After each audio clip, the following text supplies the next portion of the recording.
How's it going, everybody? All right, just checking. Just so I have context, how many of you have never seen me speak live before? Raise your hands really high. I suck. Okay, got it. Number one coach, just not here. Okay, cool. How many of you have seen me live before? Raise your hands really high. That would be the rest of you. Okay, who is not going to raise their hand? It doesn't matter what I say for the next couple hours. My mother's here. That's awesome. Who was here last year when I was here?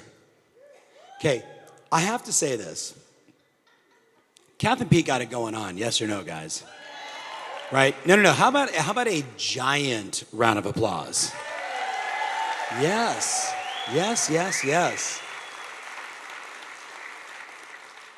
I was texting with some friends last night that are in this room, and I said, what are a couple of the things you guys like and appreciate and respect the most about what they built?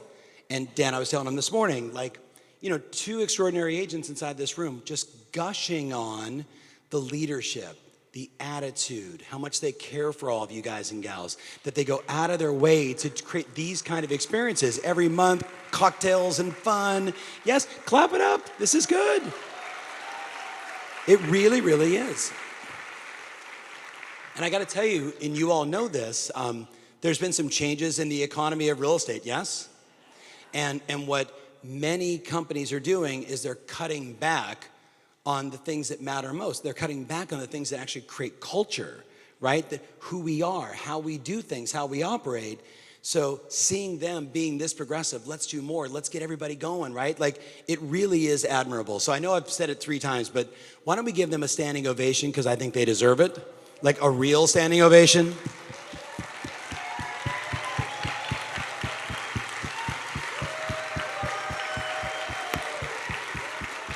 And the Academy Award goes to... All right. So let's get started. I gotta make sure the clicker on. It has been a long time since I got to use a microphone. This is very cool. That's not a good sign. All right, fellas. Okay, down is up is down. Story of my life. So, permission over the next couple hours to be your coach. Do I have permission? Yes or no? Okay, but let me tell you what that means. I only have 8 personal clients today. We have about 15,000 clients in 29 countries. So I get to talk to everybody, and I get to talk to a lot of our clients around the world. But I have 8 personal clients. So one has 38,000 agents throughout all of Europe. So we talk all the time about, moving things forward, trying to be as progressive as possible, building great businesses, selling lots of franchises because he's in that world. Another one of my clients runs all of home services. So he has 57 businesses. They did like 300,000 transactions last year, made several $1 billion. And what's interesting is talking to those two, and then maybe say talking to my 22-year-old son who doesn't pay me to coach, but I'm still coaching him. Today is like day 18 of his real estate career. He's 18 days in, right? And what's super fun is the same rules apply to my 22-year-old son who's trying to figure it out. He lives in Manhattan but sells in Hoboken, New Jersey, right? So, by the way, he doesn't understand things like trains, geography, and drive time. I was like, if you're gonna live in or sell in Hoboken, you might want to live there, right or wrong, guys. Oh no, I want to live in Manhattan. Oh, okay. Now he's like, this is stupid. I'm spending 90 minutes every day going back and forth. I'm like, yes. But here's the point. I'm asking him to do the same thing I'm asking the CEOs that I work with to do, and I'm asking all of you to do. And the only question is, and maybe I'll give you a couple questions. How motivated are you right now? Okay, so I think you're all full of shit. Do you know what I mean? Woo! It's easy to do in a seminar, right? In the front row, let's go, right? But let me give it to you this way. Show me on fingers, on a scale from 1 to 10. 10 is, I do not have a choice. I will do whatever it takes to be successful.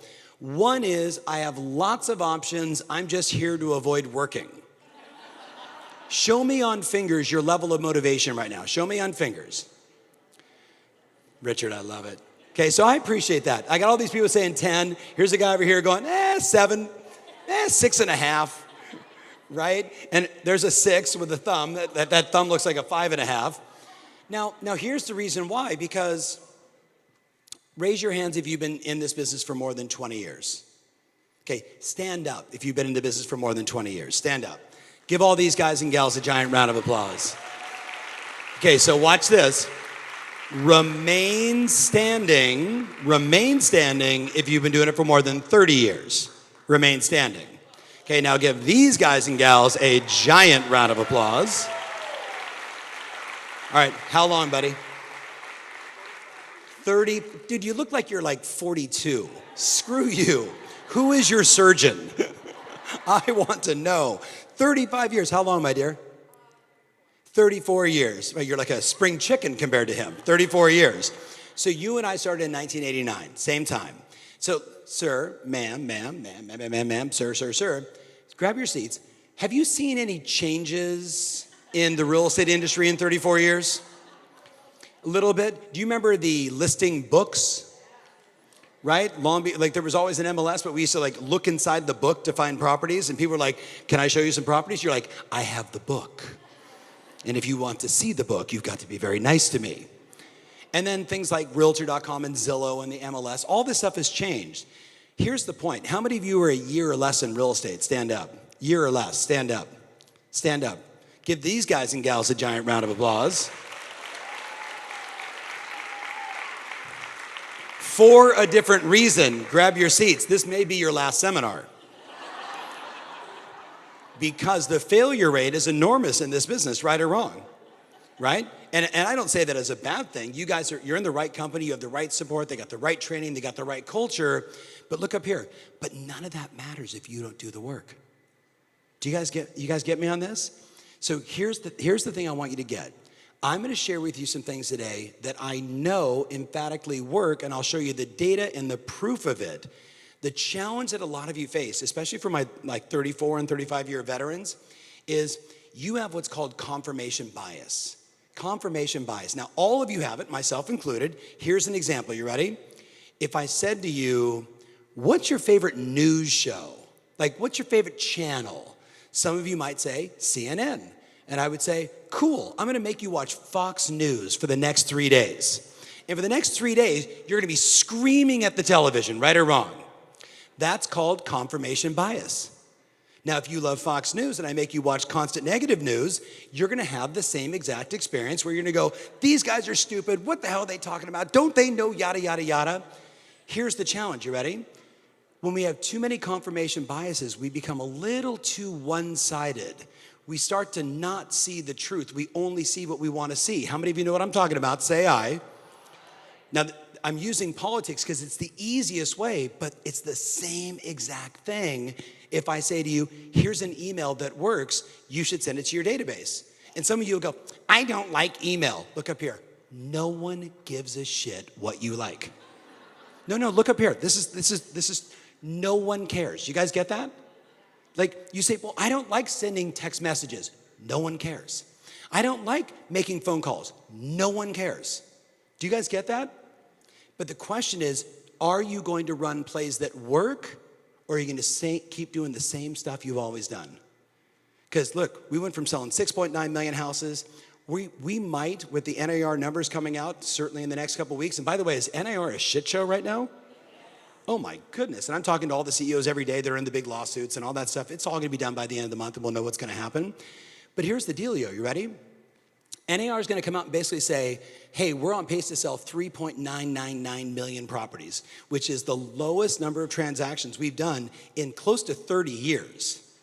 So here's the thing, we're back to a regular market where you all know if you're generating listing opportunities now, you're gonna have a great 2024. You're gonna be ready for the spring market. But if you're not doing the activities right now, it's gonna be a really hard first quarter next year. Does that make sense?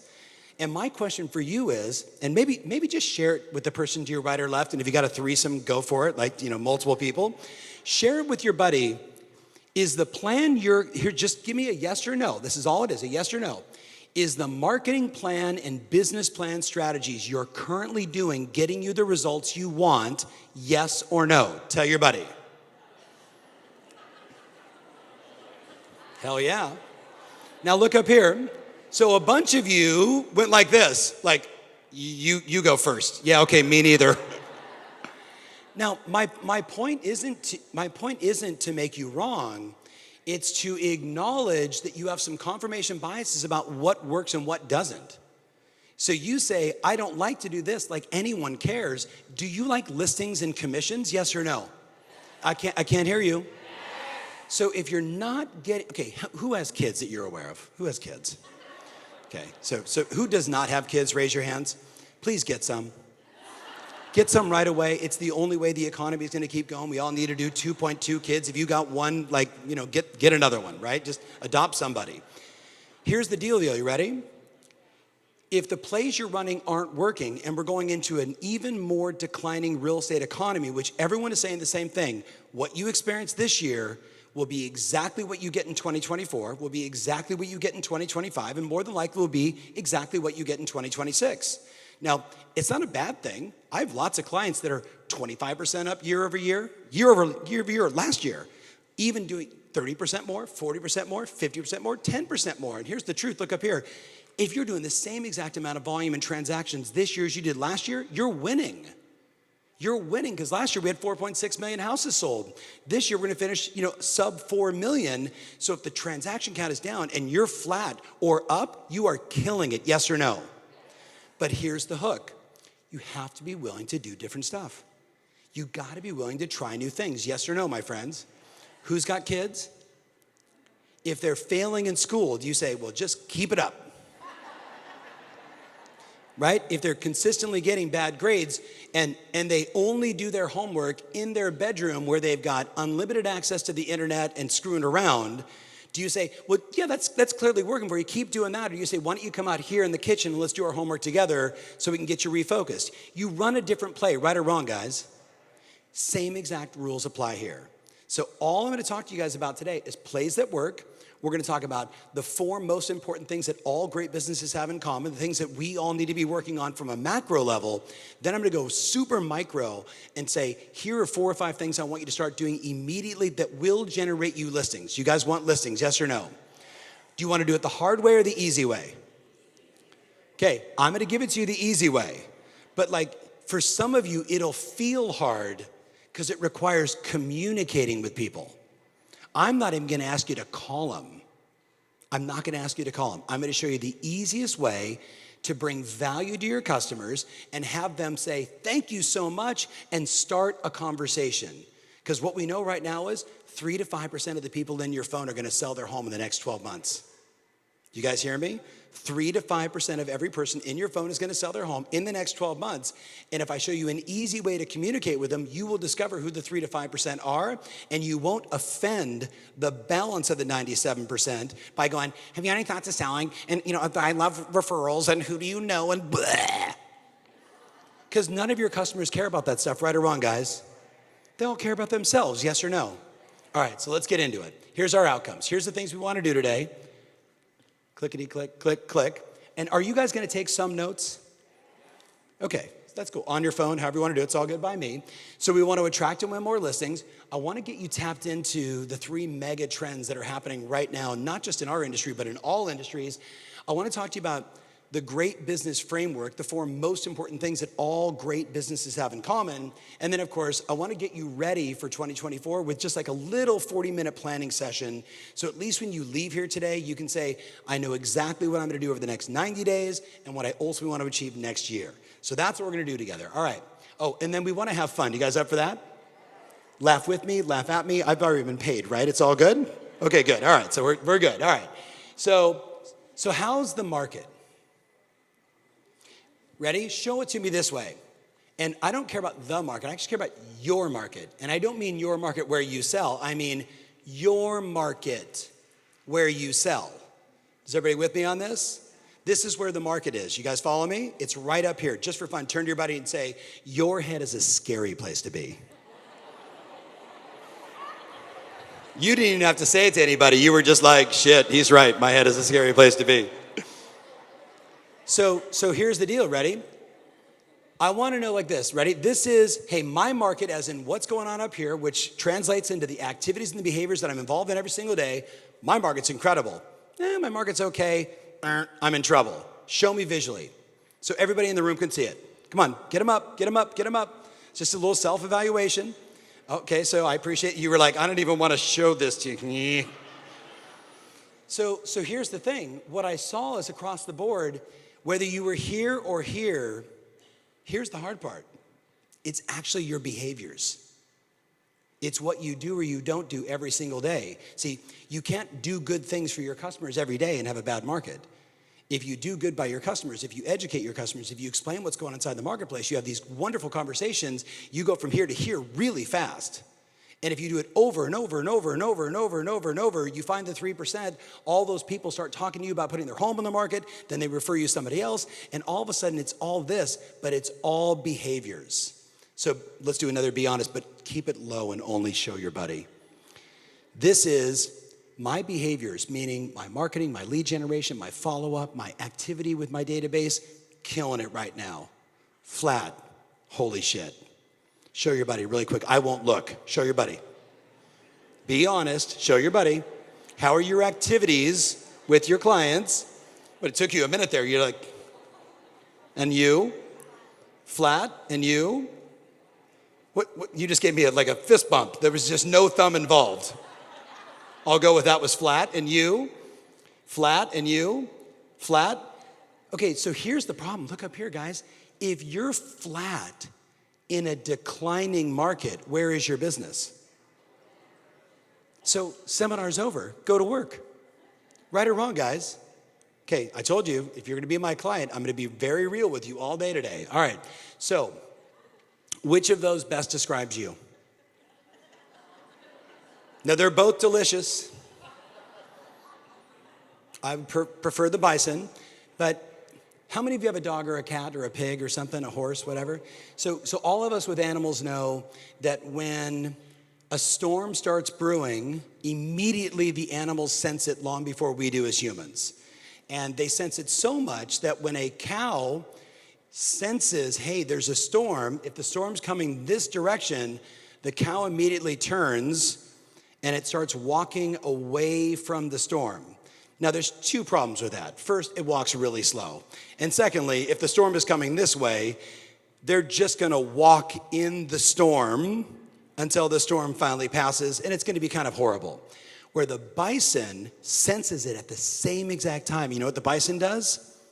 Turns right to the storm and walks right through the storm. Now, metaphorically, we have a storm going on in real estate, yes or no? Which direction are you walking? Which direction are you walking? Straight at it? Like, I'm gonna go attack this thing? Because the vast majority of people, they're walking like cows away from the storm instead of acknowledging the only bias I need to have today is a bias for action. I've gotta go straight at it. So just for fun, be honest and either go moo. Which one are you? Be honest, lying. I wanna hear a moo or I wanna see the bison. Show your buddy. I should get a photo of this because this is hysterical from my perspective. All right, so let's keep jamming. So, and by the way, I'm building a house in Jackson Hole, Wyoming. So Kathy, I'm just super excited about all those kind of photos. All right, so that's a lie. 4.2 million was 45 days ago. The new number went to 4,040,000. And when they announced this month or in November, it's gonna be in the threes. We're literally going from selling a truckload of property to what feels like little to none. But by the way, is demand up or down? It's way up. And isn't it nice to see this morning that the interest rate was only 7.81 versus 8? That's exciting. Richard, do you remember my dad's audio program? Now, some of you, Max, there are these things called audio cassettes. So you can Google this and you can read about it, right? But my dad did an audio program in 1978 called Listing and Selling Real Estate in a High Interest Rate Market. And the opening of the audio message goes, hey, this is Mike Ferry. Super excited you're gonna listen to this program with rates now dropping to 17%. Because they were 19 like the year before. So we know it's a factor, but it's not the factor. What we really know today is real estate, if you look at it, it's like the Hunger Games. It is the rich and the rest. And if you look at the MLS, and all of you should look at your own MLS, I study all the MLSs every year, and I go year over year for 12 months. If we went back to, say, 2021 to 2022, that number out there, the top 1%, guess what it was? They were controlling 17% of the market. But in the last 12 months, the same 1% are now controlling almost 21% of the market. They've had a 4 basis increase in their market share in a declining market. When you look at the top 5%, same exact thing. When you look at the bottom or the total 25%, same exact thing. Here's what's happening. The rich are getting richer. So right now, if you did a little search in your own MLS, guess what you would see? The top 25% of the agents are controlling almost 71% of the market. How does that translate? Guess what, guys? We would say the shift is a gift. There's going to be $89 billion paid out in commissions this year, but the top 25% are going to earn $63 billion of it. So let me tell you what that means. 400,000 agents make all the money, and the remaining 1.55 million or 1.15 million, that group is basically living off the balance. So are you competitive at all? So 9 of you. So just to give you context, ready? If you go back to this, what's interesting is, so I was in Boston yesterday, and I don't have the numbers on Long Island, but you know your numbers. In Boston yesterday, here's what I told the audience. If you're at the top 1%, the beginning of the 1%, not the very top, not the best agent in the marketplace, just the top 1%, that category, you're averaging 100 listings sold annually. If you go to the bottom of the 25%, the bottom quartile of the 25%, you're averaging 6 listings sold. So to be in the top 25%, all you need is 6 listings sold. But to be in the top 1%, you need over 100. In Los Angeles, in Beverly Hills, guess what? The number's 110. 110 with an average sales price of like $4 million for a no bedroom, no bath, right? It's incredible. So here's my question. Look your buddy right in the eye and say, are you thinking big enough? Ask him. Are you thinking big enough? Yes or no? Yes or no? You are? You sure? 34 years? So watch this. How many of you in the room are north of age 60? Raise your hands real high. Oh, shut up.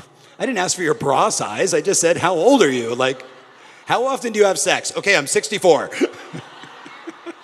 Who's north of 60? Okay, be honest, who's north of 70? So I was texting, Richard, with my longtime personal client, Maxine Gellens, who turned 85 in April of this year. 85. Now, here's what's great. She's having transactionally one of the best years of their career. She has been selling real estate since like Jesus was a baby. You guys with me on this? Like, she's 85, she was selling caves, now she's selling mansions in La Jolla. But check this out. They're on pace to do 70 transactions this year, and her average sales price is like $3.5 million. And she's 85. She's 85. Some of you are tired and you're 30. It scares me. But here's the difference. When I say to Maxine, are you competitive? She says, I'm so competitive, I would list and sell my own house to maintain being number 1 in the marketplace. Like, that's how competitive she is. You with me? And one of the strategies I'm going to give you today, she does it every single day. And right now, her eldest grandson is the backup catcher for the Philadelphia Phillies. So she's going to all the games. And her other grandson is the backup catcher for the Houston Astros. And she's going to all those games. And I have, like, every time I talk to her, she's someplace around the country watching a baseball game. And then I'm like, well, how's the business? She goes, it's funny. Every time I leave, all my listings sell. And I was like, you should never go back. You won't know what I'm talking about. All right, so let's keep jamming. So there's $89 billion. I want you to tell your buddy, next year, how much of that do you want? Tell your buddy, how much of that do you want? All right, so let's get into some coaching. If you're taking notes, I want you to write down what are the 3 biggest problems in your business today. What are the 3 biggest problems? What are the 3 biggest things that you're trying to solve? Now, I have to give you context. You ready? 3 big problems you're trying to solve that you can solve. You can't solve interest rates. Does that make sense? So don't say interest rates. Don't say, I feel so bad for first-time buyers and affordability. You can't do anything about that. Focus on the things you can solve. What are the 3 big problems you're trying to solve for 2024? Lack of sellers. That is an easy one to solve. Okay, so I want more listings, right? That's the problem? Yeah, I got you covered. What are the 3 big problems you're trying to solve? Now look up here, everybody. Here's the deal. So Jeff and Kath, I have been pitched about 1,200 times by entrepreneurs saying, I want your money, invest in my startup. And I've said no to the vast majority of them. The ones I've said yes to identified a really big problem. Because here's the deal, when you solve a really big problem, you make a lot of money. When you solve a little problem, you make little to no money. Does that make sense? Think Elon Musk. Has anybody ever driven a Tesla? Does anybody own a Tesla? I've had 3. They're a piece of shit. It's one of the most uncomfortable cars on the planet. And I have had 3, and I'm gonna get the truck. I'm gonna get it. And here's the thing, if you get into a Porsche that is EV, it is a beautiful experience because it's that German engineering, it's fantastic. BMW, Mercedes, the same exact thing. The Tesla is ridiculously uncomfortable, but it's insanely great. You guys with me on this? But because he was first and he became the biggest, he owns the space. And then what's the other problem he's trying to solve? Let's put a man on Mars. That's a big problem, yes or no? Right? How about the fact he has like 11 kids? He's like, we don't have enough people. I'm going to single-handedly solve it. 38 different women, here we go, right? My point to you is the bigger the problem you solve, the more money you make. If you try and solve a little problem, you're not going to make a lot of money. So just for fun, tell your buddy, what is the single most important problem you want to solve in your business? Tell your buddy, go. What's the biggest problem you want to solve? What do you got? Okay, so that you're the problem. So prioritization, what do you got? Yes, I got it. What do you want to solve, Kath? You can't tell me? Oh, that's going to be a good one. Sidebar conversation. What do you got? What's the biggest problem you want to solve? Okay, to motivate my agents. Okay, I love it. What about you? What do you want to solve? Okay, more listings. By the way, every agent that works with you has a motivation. The question is, do you know their motivation and can you tie it back to work? You with me? Because everybody on the planet's motivated to do something. We're all motivated to do something. The question is, are we motivated to list and sell more houses?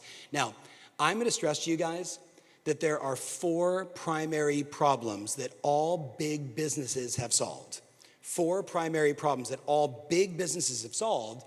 And click, click. By the way, all of you, see that little podcast there? It's called Founders. Please write in your notes. You need to listen to all 376 of the podcasts between now and the end of the year. You're going to love it. Pete, you're going to love it. It's this guy, David, who doesn't live too far from here. And guess what he does? He spends 3 or 4 or 5 days reading everything he can about someone that founded a business, and then he synthesizes everything that person did into like a 90-minute podcast. And I listen to it at like 1.75 speed, so I try and listen to one a day. This morning I was listening to a fantastic one. You would know it. It's James Dyson. He created the Dyson vacuum cleaner. Do you guys with me on this? And we all love that product. It's beautiful. It was revolutionary. But what if I told you in the podcast, he talks about the fact that it took James Dyson 13 years before he perfected that thing. 13 years before he had a commercially viable product to sell. And at the time, he was, had his wife, he had 2 young kids, and he said, I would wake up in the morning, I would have breakfast, I'd kiss my kids, I'd kiss my wife, and I'd go to the workshop, and I would work tirelessly for 12 straight hours. And at night, most nights, I cried myself to sleep, trying to solve this problem. 13 years later, he solves it, becomes a billionaire within like 2 years. Now, here's my question for you.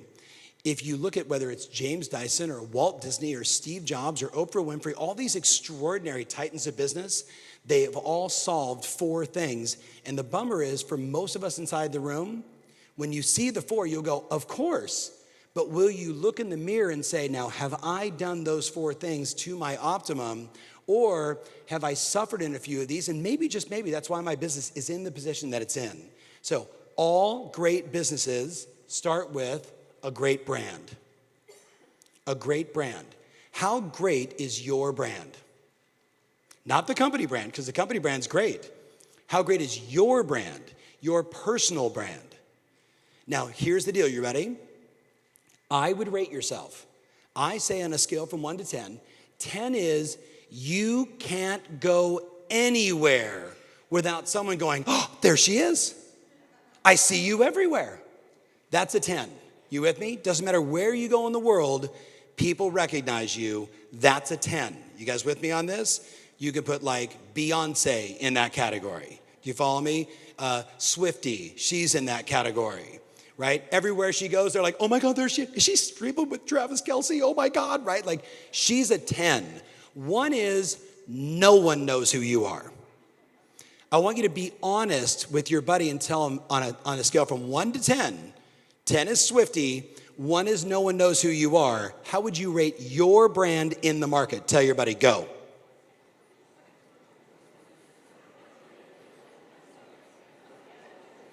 What would you say? 1, that's fair. Starting new to the market also, or just new to real estate? New and new, got it. Okay, what would you say? 8, you're lying your ass off. I promise you. What would you say? 5? It's probably closer to a 4. You with me? Unless every restaurant you walk into, people stop you and go, oh my God, how you doing? What's going on? And then you go to New York City, same thing happens. Boston, same thing happens. All of Florida, same thing happens. That would be an 8. So what do you think? Where are you really? 5. Okay, that's more honest. Now, look up here. Shh. So what if I told you, and you should write this down, 62% of sellers today, 62% of sellers today select an agent based upon their brand. 62%. Now, when you look at the NAR report, my coach David and I, we would say things like, well, it's proximity, it's how close they are to you, it's how much they know who you are. That's brand. The challenge that the vast majority of you have is, look up here, said with love, your brand upside is enormous because not enough people know who you are, starting with the people that are in your phone. You guys with me on this? Now, we could spend a lot of time talking about brand, and we'll spend a little time on it today. But the first thing is to acknowledge, if you don't have a great brand, you're not getting inbound calls, you're not getting DMs, you're not getting come list me's because you're a secret in the marketplace. Got it? Okay, now number 2 is a great product. All great businesses have a great product. What Pete and Kathy have built with Signature is a great product, a great business, a great environment, a great culture. That's their product. Your product is 2 things. Your product is 2 things. The listings that you take and the services you provide. The listings that you take and the services you provide. The listings that you take and the services you provide. Well, Tom, what about buyers? That's the services you provide. But a really great brand is you're getting the killer listings in your marketplace. And what do we know when you get the killer listings? What do you always get more of? The killer listings. Because success begets success. Oh my God, she's the one. That property was listed with somebody else and it expired and you sold it and you sold it in 5 days and you got them over asking and it's a spectacular house. We have a spectacular house. Will you list our home? That's what happens when you have killer listings. When you have no listings, no one calls you. You guys with me on this? Okay, the second part is, ask yourself this question. I'm coaching you here. When you look at your service, what it is that you provide to your customers, what are your unique factors? What are your unique factors? What do you provide that no one else in the marketplace provides? Think about it. What do you do that's so unique that when the word gets out, you get the phone call because you're the only person in the market that does it? That's the challenge we face today with 1.55 million agents is, look up here, we all look the same. Now, sure, we're different sizes and ages and colors and backgrounds and religions, we're all that stuff, but we all look the same in the eyes of the consumer. So if you can't figure out how to get more listings, you better figure out what you do that is unique and special and different and get the word out, because then people will say, that's what I want. Does that make sense? You know what I see a lot of in this marketplace? The unique factor is how low you'll discount your commissions. Do you all know what I'm talking about? And it seems to be a very specific thing to Long Island. Like, nobody is saying, well, let me explain all the things that we do, and here's what we charge, in a way that has people go, yes, I want a premium service. I wasn't looking for Kmart, I was looking for Nordstrom's. And I challenge all of you to be that person, to be the person. And by the way, on the buy side, look up here. Who handles buyers still? That would be all of you. You better figure that one out, because at the end of this month, that lawsuit's gonna end. Now, I'm sure there'll be multiple appeals, but what we know right now in 3 states in the union, if you don't get a buyer agency signed, you don't get paid. You can't even present an offer. So if you're not comfortable with that one, look up here. You're screwed. Is everybody clear? Because that'll be the minimum thing. A minimum, and I watch like some of the companies I work with, like in the state of Washington, John O. Scott specifically, Lennox Scott, he texts me and says, hey, the MLS here, we're gonna enact this where everybody has to do it. And I watched for 2 weeks the entire market freeze because agents for the first time in the high end in Bellevue and in Seattle had to say to a client, in order for me to show you houses, you gotta sign a buyer brokerage agreement. And it was new and it was different. Does that make sense? And it took 2 weeks and then everybody realized, well, shit, I'm never gonna get paid. You need to sign this. So if you don't start doing some of those things, you're gonna be in trouble. Does that make sense? All right, so tell your buddy, be honest. Is there anything unique about what you do for clients? And if so, what is it? Tell your buddy, go. Listen to how quiet the room is.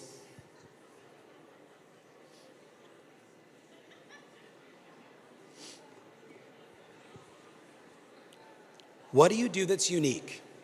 What do you do that's special?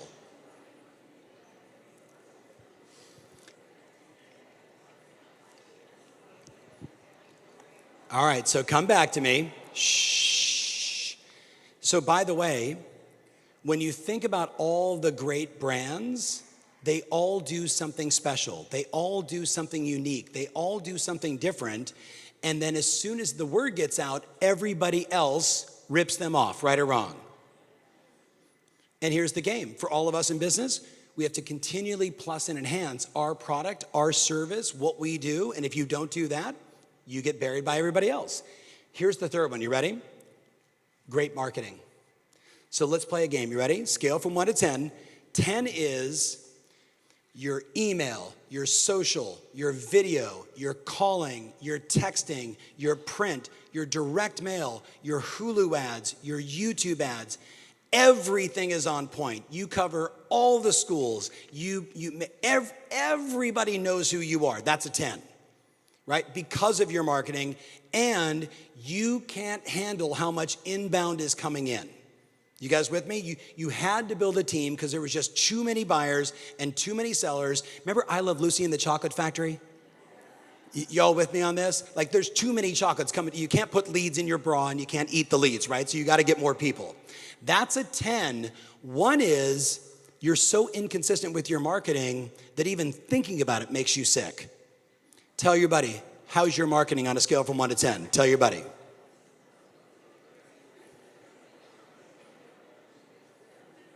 What would you say? I'd probably give it a 5. With love. With love. What would you say, Kath? Okay? I'd probably say it's lower. But it's okay. I'd rather be a 5 and be as successful as you guys are and have nothing but upside. You with me? What would you say, JD? 4, it's fair. Pretty girl on her phone with the red pants and the white shirt, what would you say? Say again? A 3? Okay, I appreciate that. Now, here's my question. Write this down in your notes. Write this down in your notes. What would it take to be a 10? What would it take to be a 10? So whether I said I'm a 3 or a 5 or a 7, the delta and the difference between a 7 and a 10 is probably $1 billion in annual sales. Like a 7, you're really good. You're probably doing $100 million in volume, right? You're a successful team. You're a successful agent. You know, you're well known. You're good at what you do. But the difference between a 7 and a 10 is like $1 billion. And I know that because I work with all these agents and teams that are doing $1 billion or $2 billion or $3 billion a year in sales. And we're talking about agents and teams, not talking about giant companies. And you know, some have high sales prices, some have low sales prices. I think about my clients, DJ and Lindsay. They're in Jacksonville, Florida, selling $450,000 houses, but they sell like 3,000 of them. You guys with me? You know, when you're 37 and you're making $1 million a month, it's good, right or wrong. And when I started with them 8 years ago, they were selling like 65 houses a year. And Pete, the funniest part is, and you know, some of you guys know who I'm talking about. I'm on this Zoom and I'm watching them, and I'm like, "Are you two sleeping together?" And they're like, which I was like, "Okay, you're definitely sleeping together." Right? But in the original beginning of the relationship, so, you know, Pete, she's the back end and he's the face, right? He's going on the appointments and she's running the business. I'm like, "You two are definitely sleeping together. We should get the word out on that." They're like, no, don't tell anybody. I'm like, "How long have you guys been sleeping together?" "The whole time." I'm like, "At the office?" And they're like, "No, but maybe we should," right? They're selling 65 homes a year. They go from 65 to 125, 125 to north of 250, 250 to over 560, and then the next year, 864, so we slowed down a tad, but then the next year we went from 864 to 2,700. And when we track the evolution of their marketing, it's all those things that I mentioned. It's all it wasn't just, hey, we call our past clients and we keep them informed. It wasn't just that we do email. It wasn't that we have direct mail. It wasn't that we're doing social ads. It isn't that we're doing video. And yes, we got the Zillow account, and that certainly helped for a couple hundred transactions, but didn't change the world. Then we said, well, we should buy all of Realtor.com for all of North Florida so no one else can have it. That was a defensive move, but we spend $1 and we make $6. Spend $1 and make $6. Spend $1 and make $6, except they spend $80,000 a month to have it. Did they do that first? Do you think that was later on the curve? What do you guys think? It was much later on that we're like, well, let's take this so nobody else does. Then let's take all 50 billboards in our town before anybody else does. Now it's all defense. Does that make sense? And what's fascinating is I have friends that live in the town more towards Atlantic Beach. And I say, do you guys know who DJ and Lindsay are? And they go, oh, the good-looking couple with the great teeth? Because their billboards is their face. She's a pretty blonde. He's got dark hair, kind of long and wavy, right? And, you know, surfer dude. And they have great teeth. I think they paid for them, but they got great teeth, right? But here's the thing. Everybody knows who they are. Everybody's on their email list. Everybody knows. Does that make sense? Okay, do me a favor. Turn to your buddy and say, so what are you going to do? Take a second and tell your buddy what you're going to do. Are you sending that to DJ? You got to send it to him. You should have let me know. Then I would have said, love you, buddy. So look up here. Shh.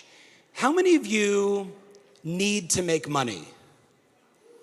How many of you, like, if you don't make money, the entire family sinks?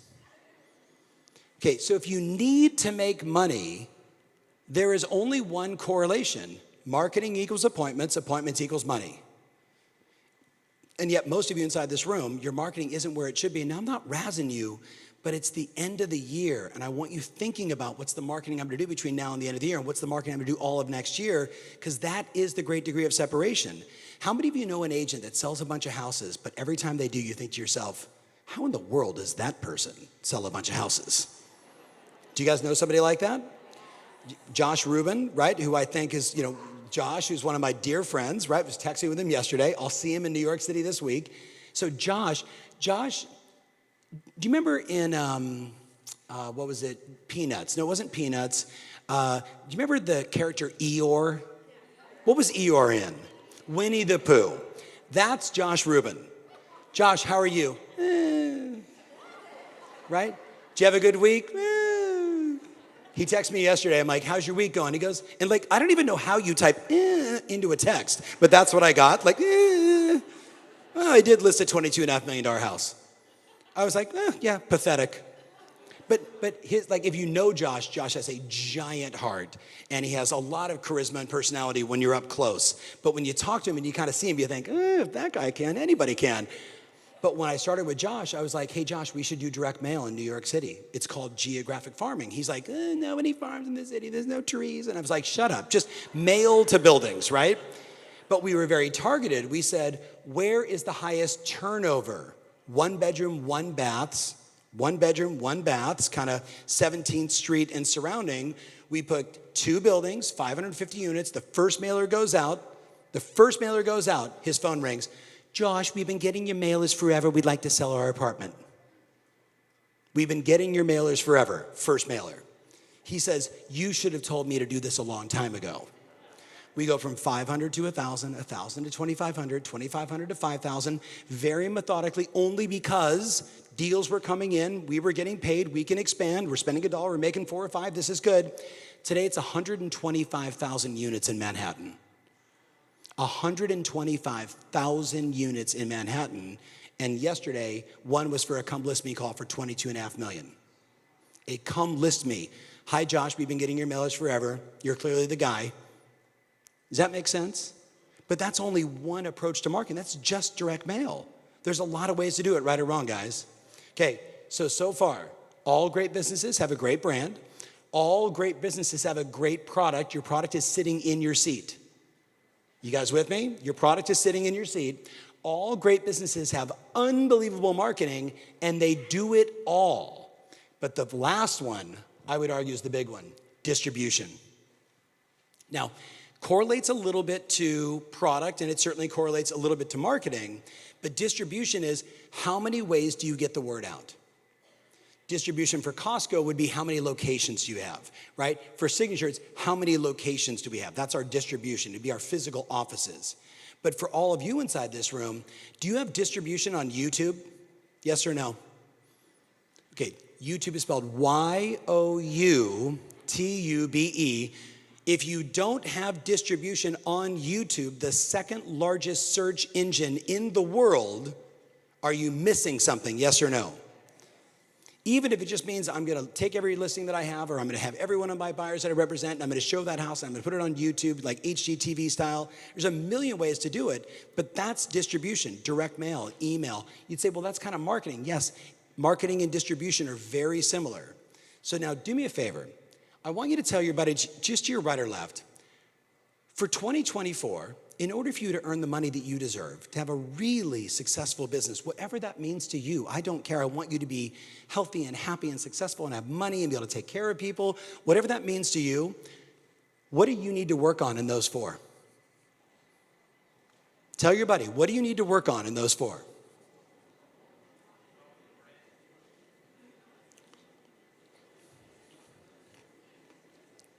What do you need to work on? Tell your buddy. Tell your buddy 34 years. She's sitting right next to you.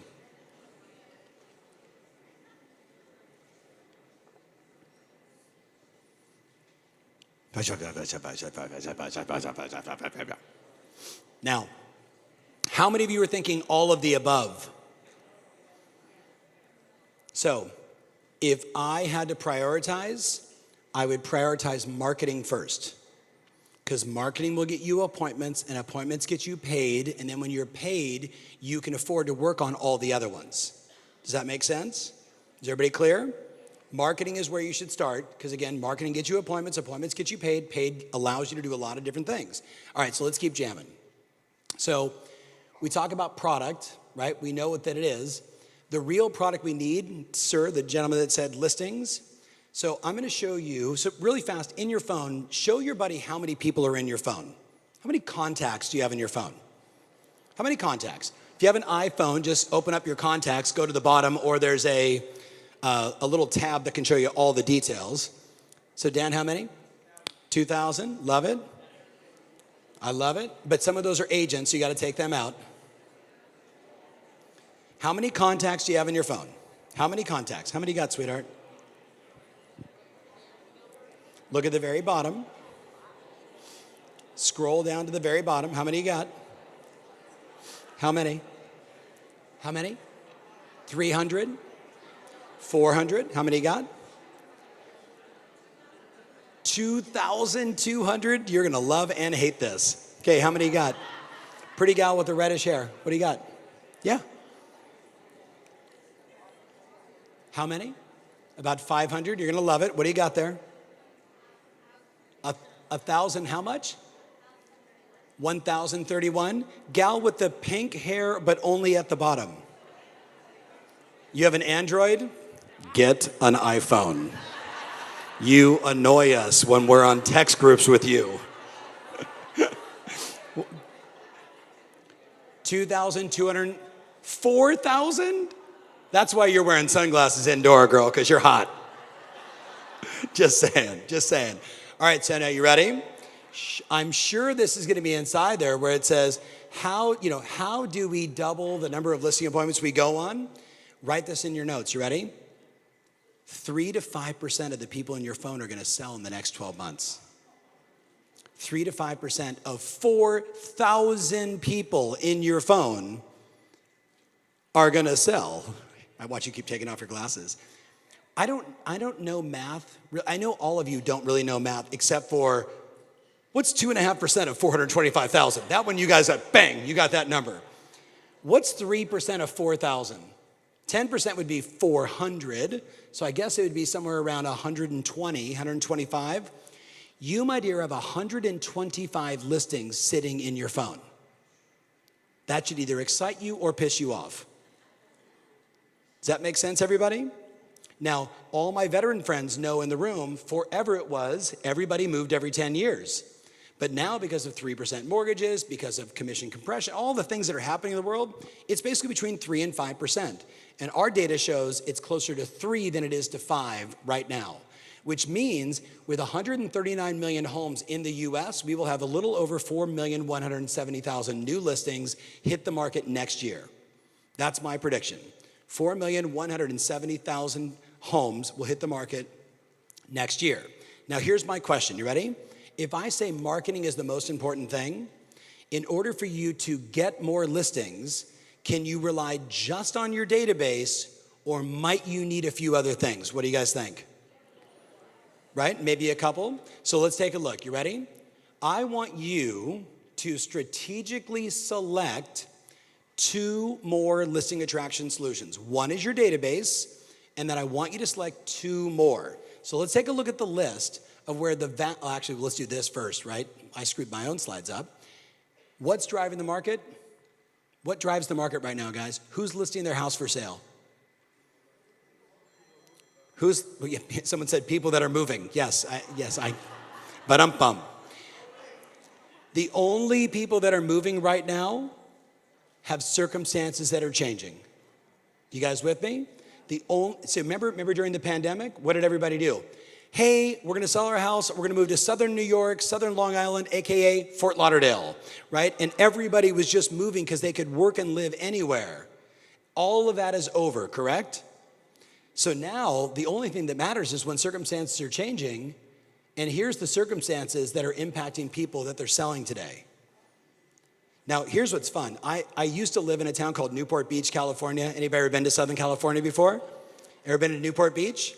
Fun fact, Newport Beach, California, 72% divorce rate. So if you were gonna be a luxury broker, that is the town. You guys with me on this? Some of you don't even get that. 72%. A buddy of mine, Dan, I told the story before, it's hysterical because it's already happened. He calls Kath and I last year and he's like, come to Cabo, I'm getting married. And I was like, dude, I love you. Are you listening? He was like, yeah, Ferry, like, come to Cabo, I'm getting married. I'm like, no, listen to me, lease. Some of you will get it later. Explain it to your buddy. He goes, no, I'm in love. I'm like, bro, you were in love the first 4 times. And this one's 12. Like, it's getting weird. You're 63. And last month they filed for divorce. Well, no, it's exciting. Someone got a listing and 2 sales. The reality is, my friends, the question, write this in your notes because there's no slide for it. The question you need to be asking people is, how have your circumstances changed?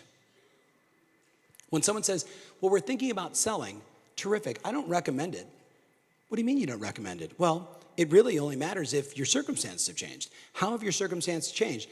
Well, we've decided this is happening. My mother-in-law, la, la, la, la, la, my kids, grandkids, whatever it is, if their circumstances are changed, they're moving. But outside of that, there's not a lot of people that are just moving just because it's fun. You with me? They're moving because they need more space. They're moving because they want to be closer to this. They're moving because of that. They're moving for reasons now. And if you understand the reasons and what's the goal, write this in your notes. You need to figure out every person in their phone, have any of their circumstances changed? That's the whole game. And by the way, that doesn't mean you do a TikTok video saying, have your circumstances changed? Let me know. Like, you can do that. And someone's going to say, yes, I'm no longer following you. That's how my circumstances have changed.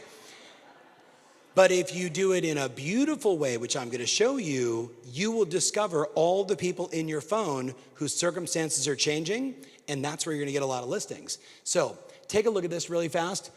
If you look at this, who would you guess? Whose circumstances are most likely to change on that list? Tell your buddy, which cohort of human beings living in the U.S. have circumstances that are most likely to change?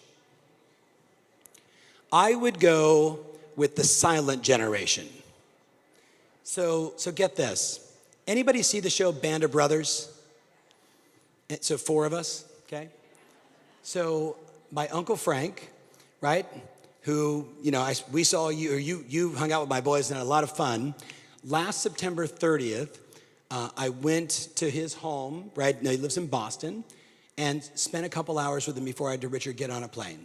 And so the next day, he turned 100, right? 100. And at that point, he was the last survivor of the 101st 506, which are the guys that, got paratrooped in on D-Day and fought through Market Garden, Battle of the Bulge, all the way through into Germany. And I get goosebumps just thinking about it. Just sitting with my Uncle Frank and having my boys be able to connect with him and kind of listen to this guy, like truly the great generation. You guys with me on this? Uncle Frank, you had to go to the dentist? How was that? They tried to give me Novocaine. I'm like, you had a root canal without Novocaine? He's like, yeah. Some of you won't even make phone calls. He got a root canal without Novocaine. You guys, some of you are candy asses. You guys with me on this? But here's the deal. So Dan, he died 2 days before his 101st birthday. Just died a couple weeks ago, right? And now, like, everybody's just freaking out. But what's interesting is when I say, where's all the opportunity? All of them have their homes paid off. Addie and him bought their house in 1947 for $14 on a VA loan with a 45% interest rate. Today, the dirt is worth $1.6 million to $1.7 million. Just the dirt is worth that much. You know whose circumstances have also changed? All the baby boomers. And guess what they have? Nothing but equity. Write this in your notes. You ready? 38.7% of all homes in America have no mortgage. 38.7% of all homes in America have no mortgage. Do they give a shit about interest rates? No, because they're going to sell this one, and they're going to give some money to all their kids. They're going to sell this one. They're going to buy a house in southern Long Island, aka Florida. You with me? And then they're going to go buy a little condo here so they have a place to stay, right, during the summer because they want to be here. That's what's happening all day, every day. Their circumstances have changed. You know, circumstances have also changed? The millennials, because they bought their first home, and they're sitting there going, I bought a house in Houston, Texas for $180,000 that's now worth $395,000. I'm now sitting on $230,000 in equity, and I've got a puppy and a goatee and 14 tattoos. How the hell did this happen? And guess what they're thinking about? Hey, maybe I don't want to live in this shoebox anymore. I'm thinking about having kids now. I want to raise a family. It's all these cycles. This is what's happening right now. And the vast majority of you, the reason you're not getting the listings is you're just not paying attention. So you ready? Here's the 3 questions you need to answer between now and the end of the year. When it comes to attracting listings, what has worked for me historically? Well, I would go to parties and I would drink, and I would find someone that was thinking about selling, and I would get them drunk and somehow get the listing. You all know what I'm talking about. I found out he was single and he was going to sell. I slept with him, and I got the listing. Well, Ted, that's awesome. Number two, where have I generated listings in the past, but it was spotty? You know, I'd get one and then I wouldn't get one. I would do the work and then I wouldn't do the work. So what I'm trying to get you to think about is let's not go too far outside of our comfort zone. Let's do what we know has worked more consistently, and let's find out where we got listings in the past, and let's try and do that even more, try and do it even more consistently. And if we just do those two things, you guys will kill it next year. But then the last one is, where am I gonna place my bets? Where am I gonna place my bets? Meaning, where am I gonna put some shekels out on the table? Meaning, I can spend some money on it, or I can spend my sweat equity on it. I can do the work, which is money, or I can spend the money, but I've got to make those decisions. So let's take a look at the list. Which of those, if you had to just pick two more, because you're all going to do your database, which two other ones would you go after? Which two other ones? Is there a screen up there? Okay, because I'm like looking at everybody, like pointing up there, and I'm like, oh, got it. So just tell your buddy very quickly, is it going to be social content to generate sellers? Is it going to be, oh, by the way, guess what's back? Expired listings. Expired listings are back. Is it going to be FSBOs? Is it going to be marketing to non-owner occupieds? Is it going to be Google advertising? Is it going to be doing direct mail? Is it going to be holding open houses that attract sellers? What two would give you the highest probability of getting more listings? You should answer that. It's a sign call. Quick, get it. What two would give you beyond your database, what two would give you the highest probability to get more listings? So tell your buddy very quickly, what two are you thinking about? Tell your buddy, go.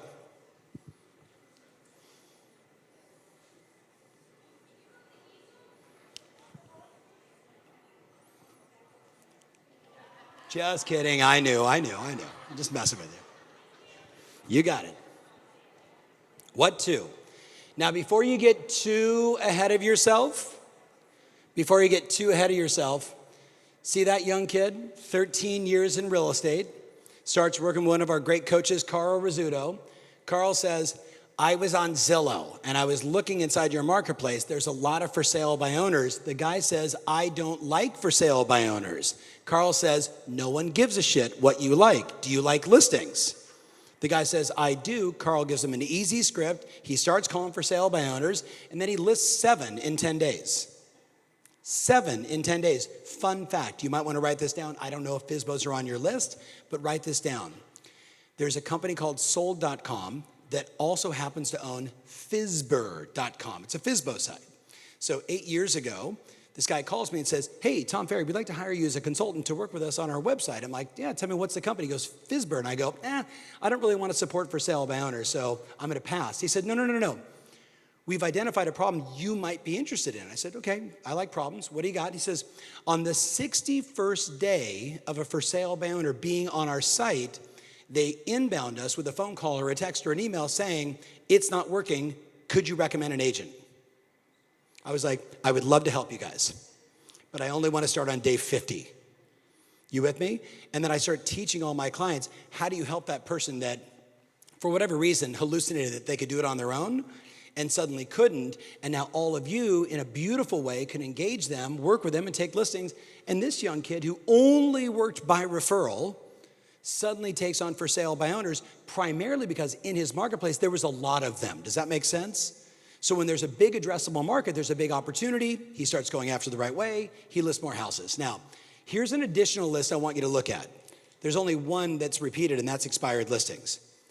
I would make the argument that number 1 is the greatest opportunity. Number 1 is the greatest opportunity. I'll move out of the way.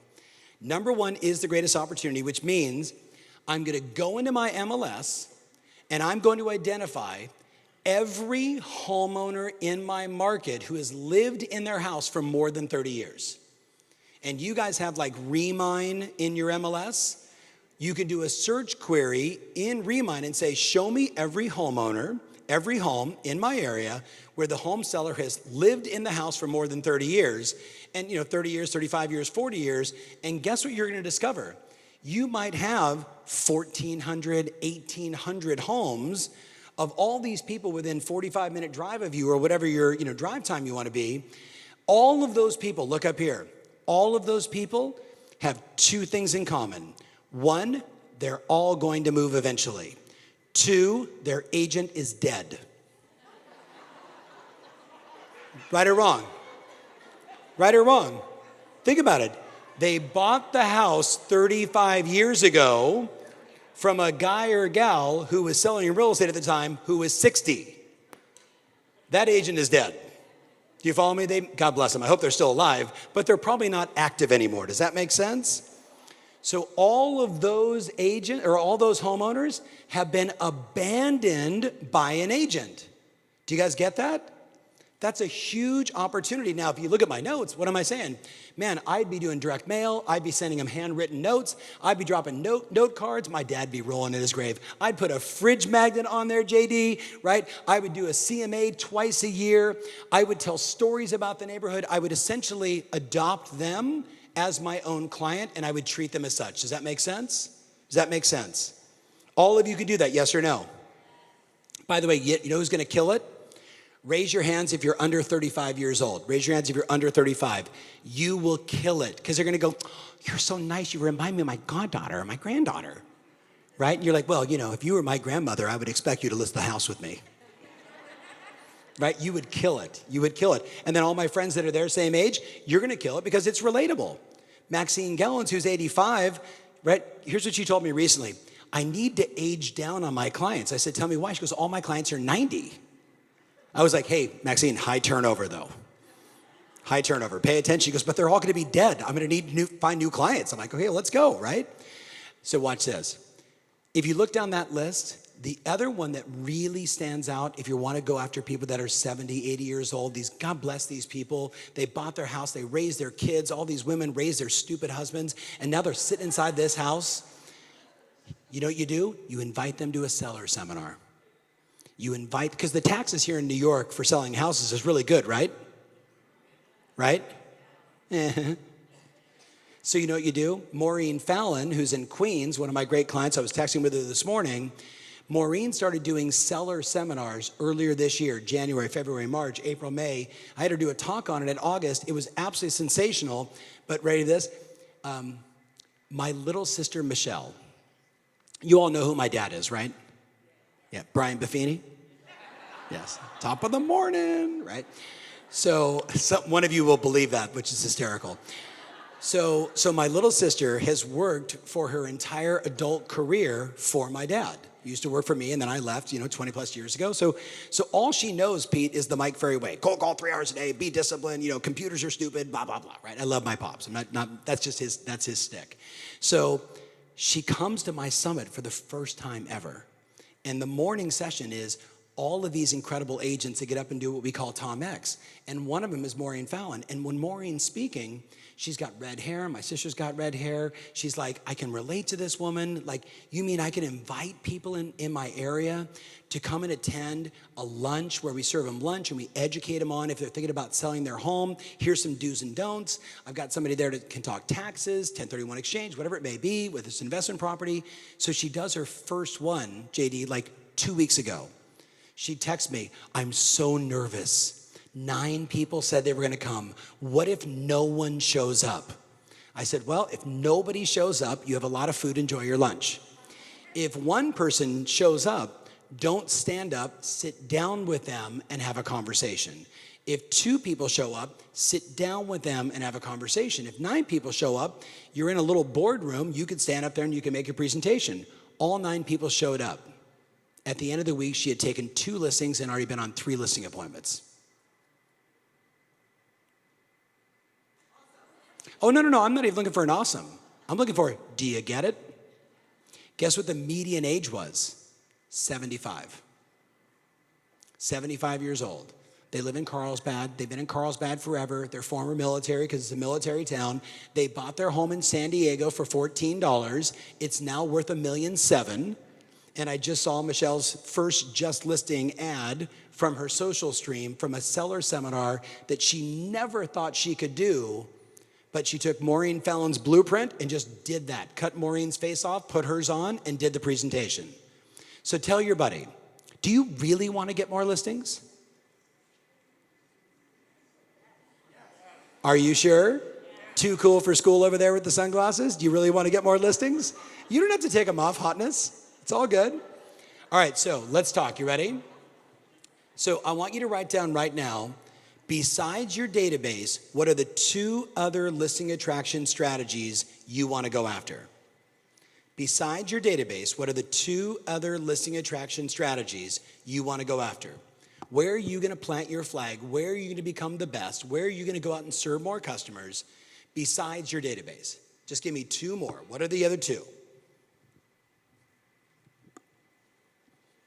What are the other 2? And then as soon as you got it, share it with your buddy.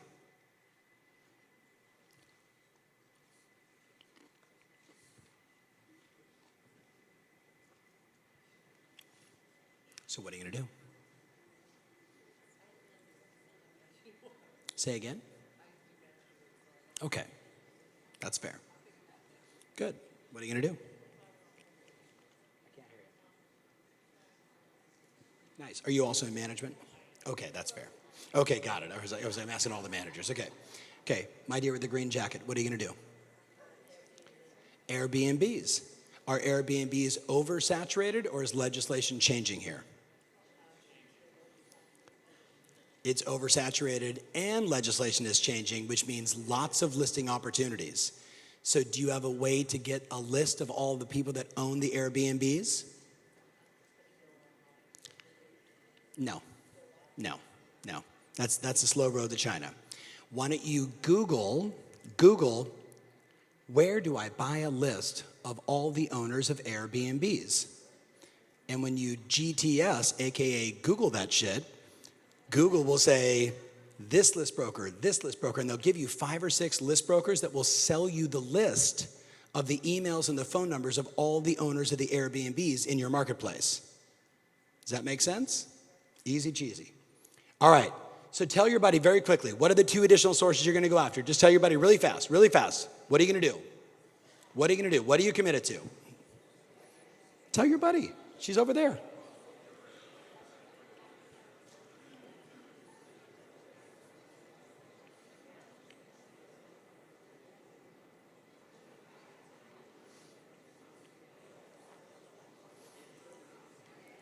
All right. Shh. So now, everybody say 3%.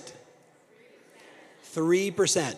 So, since you're all good at 2.5% and 2% and 3%, and you know how many people are in your phone, how many of the people in your phone are going to put their home on the market in the next 12 to 18 months? No. You know how many people are in your phone. What is the 3%? What's the number? Dan, how many people are in your phone? 2,000. Are any of them real estate agents? Which, by the way, if they don't sell a lot of houses, they'll also be putting their home on the market. Heads up.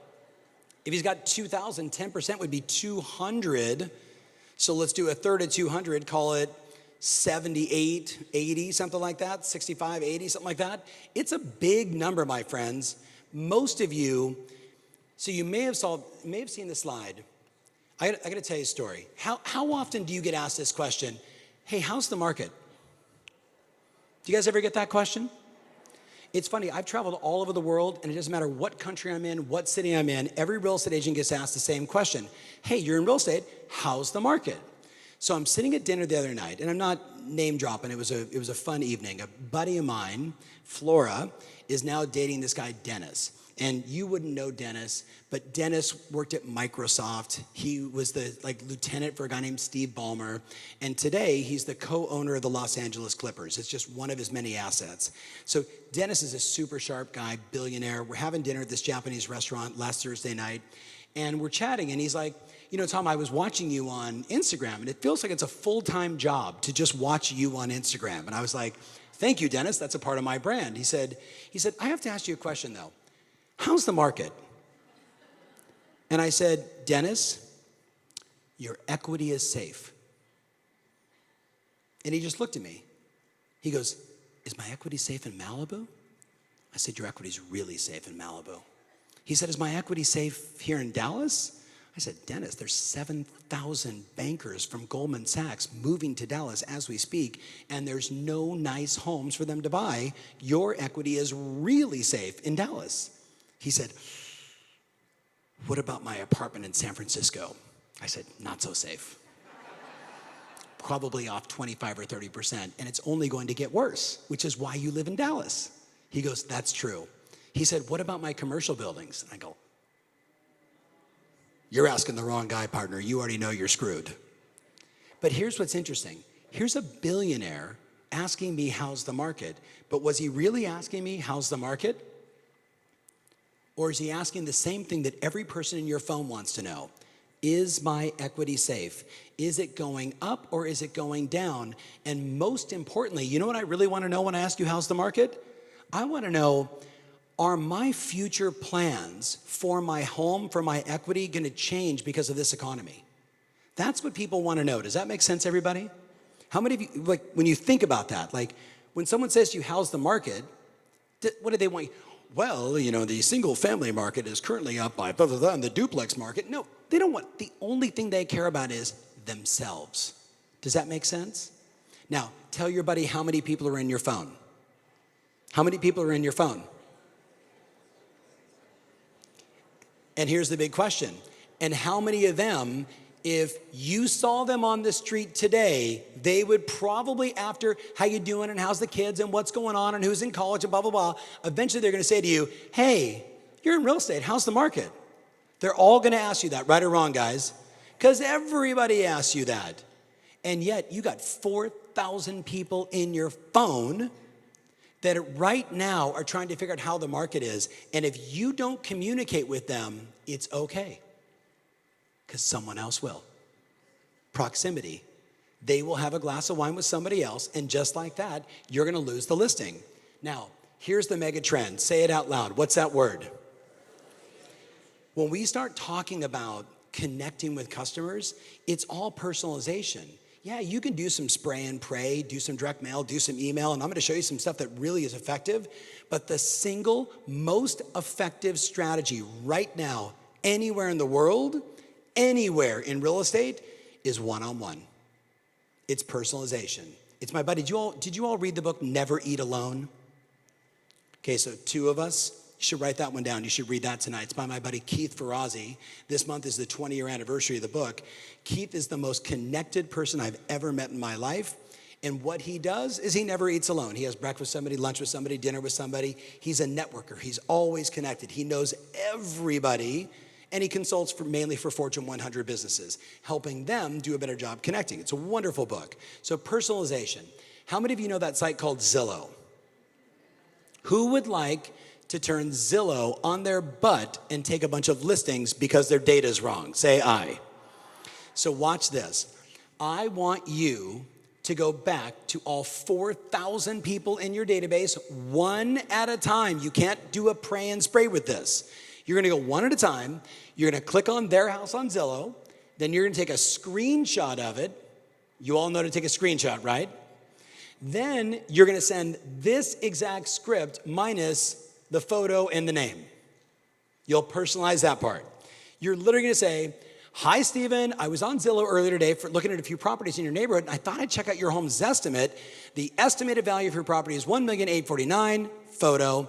I have my opinion. I'd love to hear your thoughts. What do you think? What do you think? And I want you to do that 8 to 10 times a day between now and the end of the year.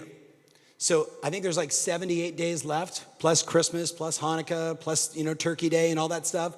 So let's say only 70 days. 70 means 700 people in your phone. You're going to answer the question that matters most to them. How is their equity?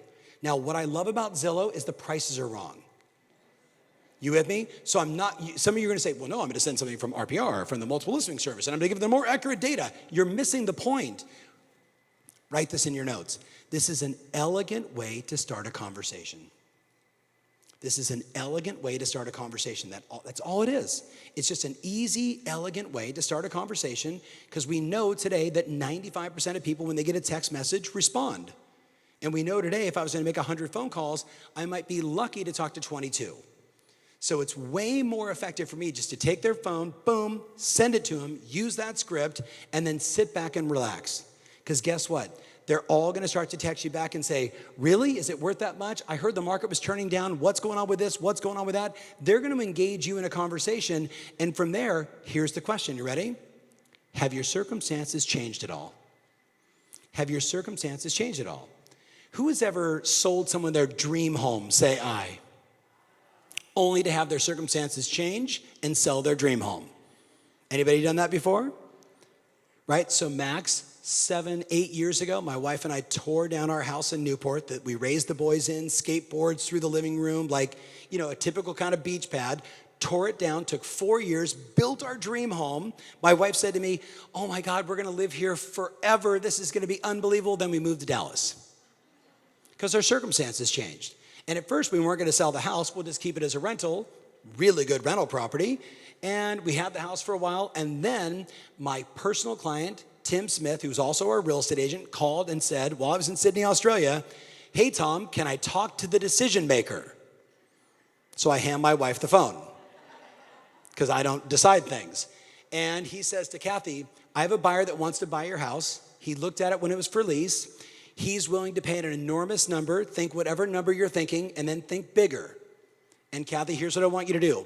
I want you to text me tomorrow. Listen to this great question. Text me tomorrow with the price that you want. Then when you get it, you won't back out of the deal. That's a good question, right or wrong, guys? That you'll get it, and I'm going to get it for you, and you won't back out. All cash closed in 7 days. And she gave him a ridiculous number. That was our dream house. Gone. Circumstances change, right or wrong, people? You've got to get into your head. Every single person in your phone right now is worried about their equity. Every single person in your phone is worried about the economy. And every single person that's sitting on that real estate that they've owned for a long time, they have decided what they're going to do with that money. And if we go into a recession or things get wonky and all these other things that are happening around the world, they're concerned. And if you don't educate them, look up here, someone else will. Make sense? I'm not trying to guilt you into it, but look at this. It's just math. Kathy, check this out. So we started this thing called the 100K and 100-day program. The first 750 of our clients, many of you inside the room, started the program tracking their numbers. They sent 68,154 text messages. So 750 people sent 68,000. By the way, this is just in the first 30 days. They got 3,682 appointments and listed 1,473 houses. Now, when I went back to the coaches and said, okay, wait a minute, that's only about, a little less than 50% appointment to conversion.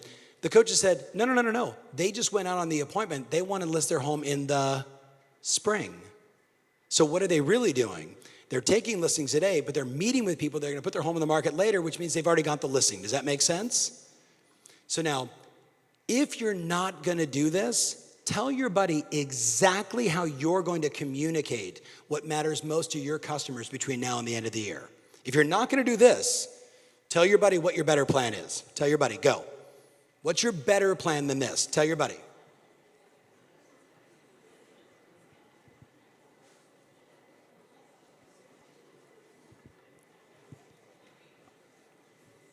What's your better plan?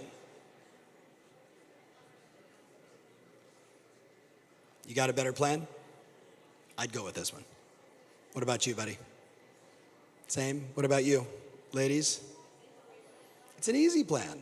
All right, so come back to me. So raise your hand if you have a better plan, because I want to hear it. I want to take your idea. Who's got a better plan?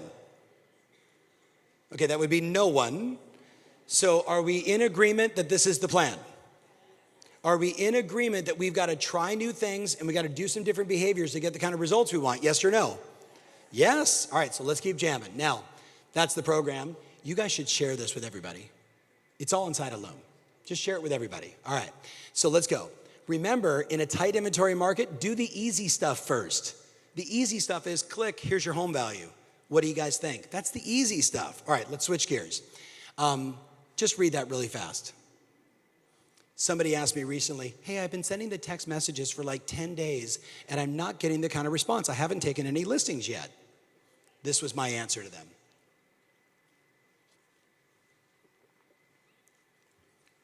You guys got it?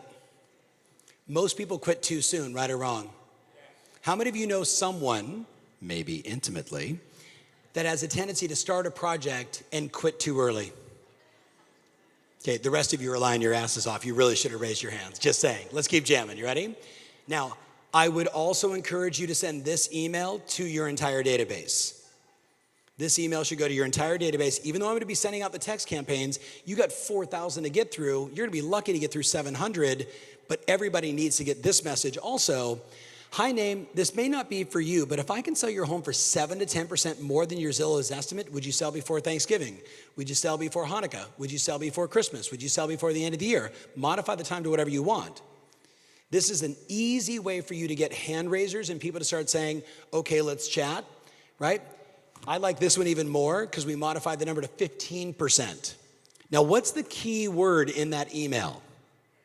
If I could sell your home for more than 15% of your estimate, would you consider selling between now and the end of the year? If. They're like, well, yeah, we would. You show up, it's a 3-bedroom, no bath, and there's poop on the carpet. Okay, if I can get you close to this estimate, or if you're willing to fix up the property, right? You all know the game. I also love this one, because this one, make a note, you should send 4 times a year and just change the season. You should do it 4 times a year and just change the season. 4 times a year and just change the season. Oops. Thank you guys so much for the blueberries. They're brain berries. Do you know that? Okay, you guys got it? By the way, I'm going to give Kathy and Pete all the slides. So you're all going to get a copy. Yes. So if they don't send it, it's on them. It's not me. All right, so let's keep jamming. You ready? So why do you think this is so important? Why do you guys think this is so important? Why is it so important to text every one of your clients? Why is it so important to answer the questions that they've got about their equity? Why is it so important? I would make the argument, first and foremost, whoever's closest to the client wins. Whoever gets close to your client is going to win the business. And all of those companies and about 25 more are spending on average $10 million a month to get your client to go to their website. How else are you going to compete? How are you going to compete? You're not going to spend $10 million a month, but where you can kill it is personalization. Where you can kill it is sending the text messages and getting people informed. Now, what's fun is, can you just read that out loud?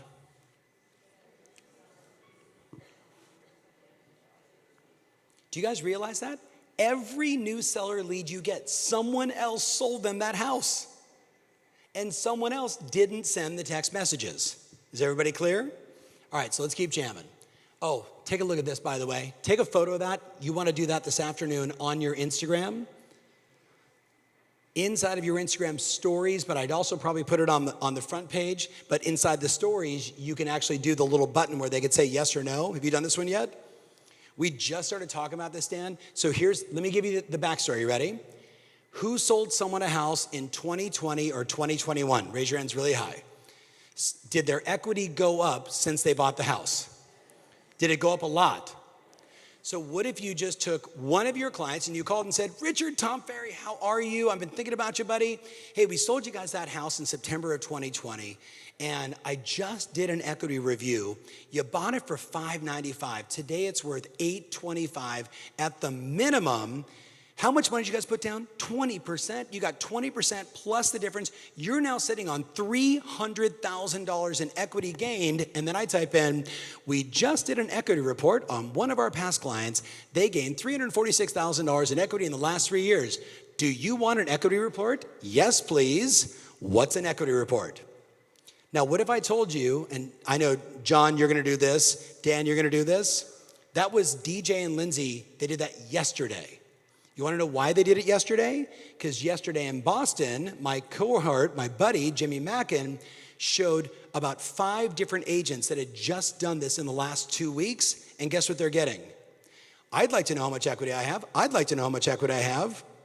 And they're not their clients. They're someone else's clients. Some of them are their friends, right? One of the gals, Domo Realty, who writes the most delicious listing descriptions, she just did this, got 1 listing and 1 buyer from it from an Instagram post. Tell your buddy if you're going to do it, yes or no. Some of you are like, I need to sign up for the Instagram with the Facebook. All right, so let's talk about a totally different strategy. If I was your coach one-on-one After I got you to text everybody in your database and you started making more money, the second thing I'd ask you to do is, guess what? I'd ask you to start a geographic farm. So let's talk about that just for a second. Just in your notes, a geographic farm. A geographic farm. Now you look at all those agents, you know what every one of them has in common besides really good looks? Josh Rubin, who I mentioned from Douglas Elliman, New York City. That's Josh. That's Andy C., bottom right corner. Last year, Andy had an off year. He made $22 million selling houses. Let me say it to you again. He had an off year and earned $22 million selling houses. Jeff, he does a third of all the transactions in the Silicon Valley of California.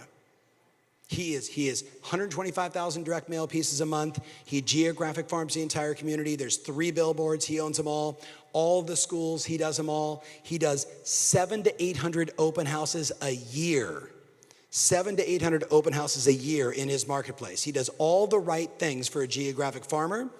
The Garrisons, who I mentioned earlier, Jill Biggs, where my son works, from Hoboken, not too far from here. What all of them have in common is they decided they were going to be the best agent, the most go-to agent in a tiny little part of town. And once they got that tiny part of town, they expanded it. They expanded it. They expanded it. So let's look at the plan. You ready? What you want to do first, and I'm just going to get this whole thing up here, is it all starts first with the selection of your farm. Now, I'm going to make the argument that you consider adding your past clients in Sphere to Google Maps, and you'll get something like this. So you know, if you take all the addresses of all your friends and all your past clients and you upload it into Google Maps, it'll show you where you have the most reach. See, pretty gal right here with the glasses and what looks like a beautiful brown thing in a white shirt, right? You. What happens is, our bias says, well, I love that area up there in the north. But I say, but you don't know anybody up there and you don't have any reach, you don't have any influence. I'd probably want to start my farm somewhere down in the middle, down at the bottom, where I've got lots of dots, whether I have friends that live there, past clients that live there, I've got influence in that marketplace. So if I went after that market, I've already got people that know me. Does that make sense, everybody? Yes or no? So the most important thing is not just to select it based on, well, that's a really fancy neighborhood and I want the highest possible prices, but you always want to fish where the fish are. You want to go where you have influence and reach. So back on this list, oops, I just screwed that up. Hold on, whoop. So ready? Consider routing your clients. And then the question is, how many can you manage? And by manage, it's manage budget, manage time, that I actually have the time and resources to do it. And then what's the annual turnover? And I bet for most of you in your marketplaces, look up here, there's going to be parts of town where the turnover is like 4 and 5%. But I bet because of the current environment, most geographic farms are going to be like 1.5% turnover, maybe 2% turnover, maybe 2.5%. That's okay because that's just the market right now. But if I look back and say historically, 2017, 2018, 2019, they had 5 to 6% of all the homes in the area would sell every year. That's a good farm. Does that make sense, everybody? Does that make sense? All right, let's keep jamming. The other one is, right, know your farm, MLS, Remine, and PropStream. Who are all the boomers and matures in 2-story homes? Who bought during the pandemic? I want to know all the data in that community. I want to get my map done and then very quickly take a look at this. Oops. I want to plan a direct mail blitz for the first 90 days. A direct mail blitz to me is 3 pieces a month, every month for the first 90 days. 3 pieces a month, every month for the first 90 days. It's kind of like Chinese water torture. You're going to get them, and they're going to, okay, we got it. Okay, you work this area, we understand. But beyond that, look at the bottom stuff. That's where all the action is. The bottom stuff is the personalization. The bottom stuff is you're Jewish and you still have Santa show up and kids can take photos with Santa. Dove, who works for me, right? Dove was like, I did more Santa things than anybody, right? And he's from Israel. The point is, he understood, know your customers, know your audience. Between now and the end of the year, guys, look up here. You're going to run into 100+ people between now and the end of the year, yes or no?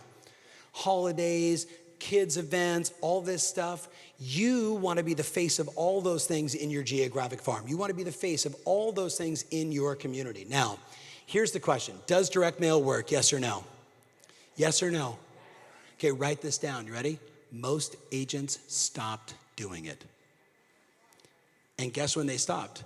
2017. They stopped when they finally realized that Instagram and YouTube and Facebook and all these other solutions have been phenomenal. And now, guess what? The average homeowner maybe gets 2 pieces a month from a real estate agent.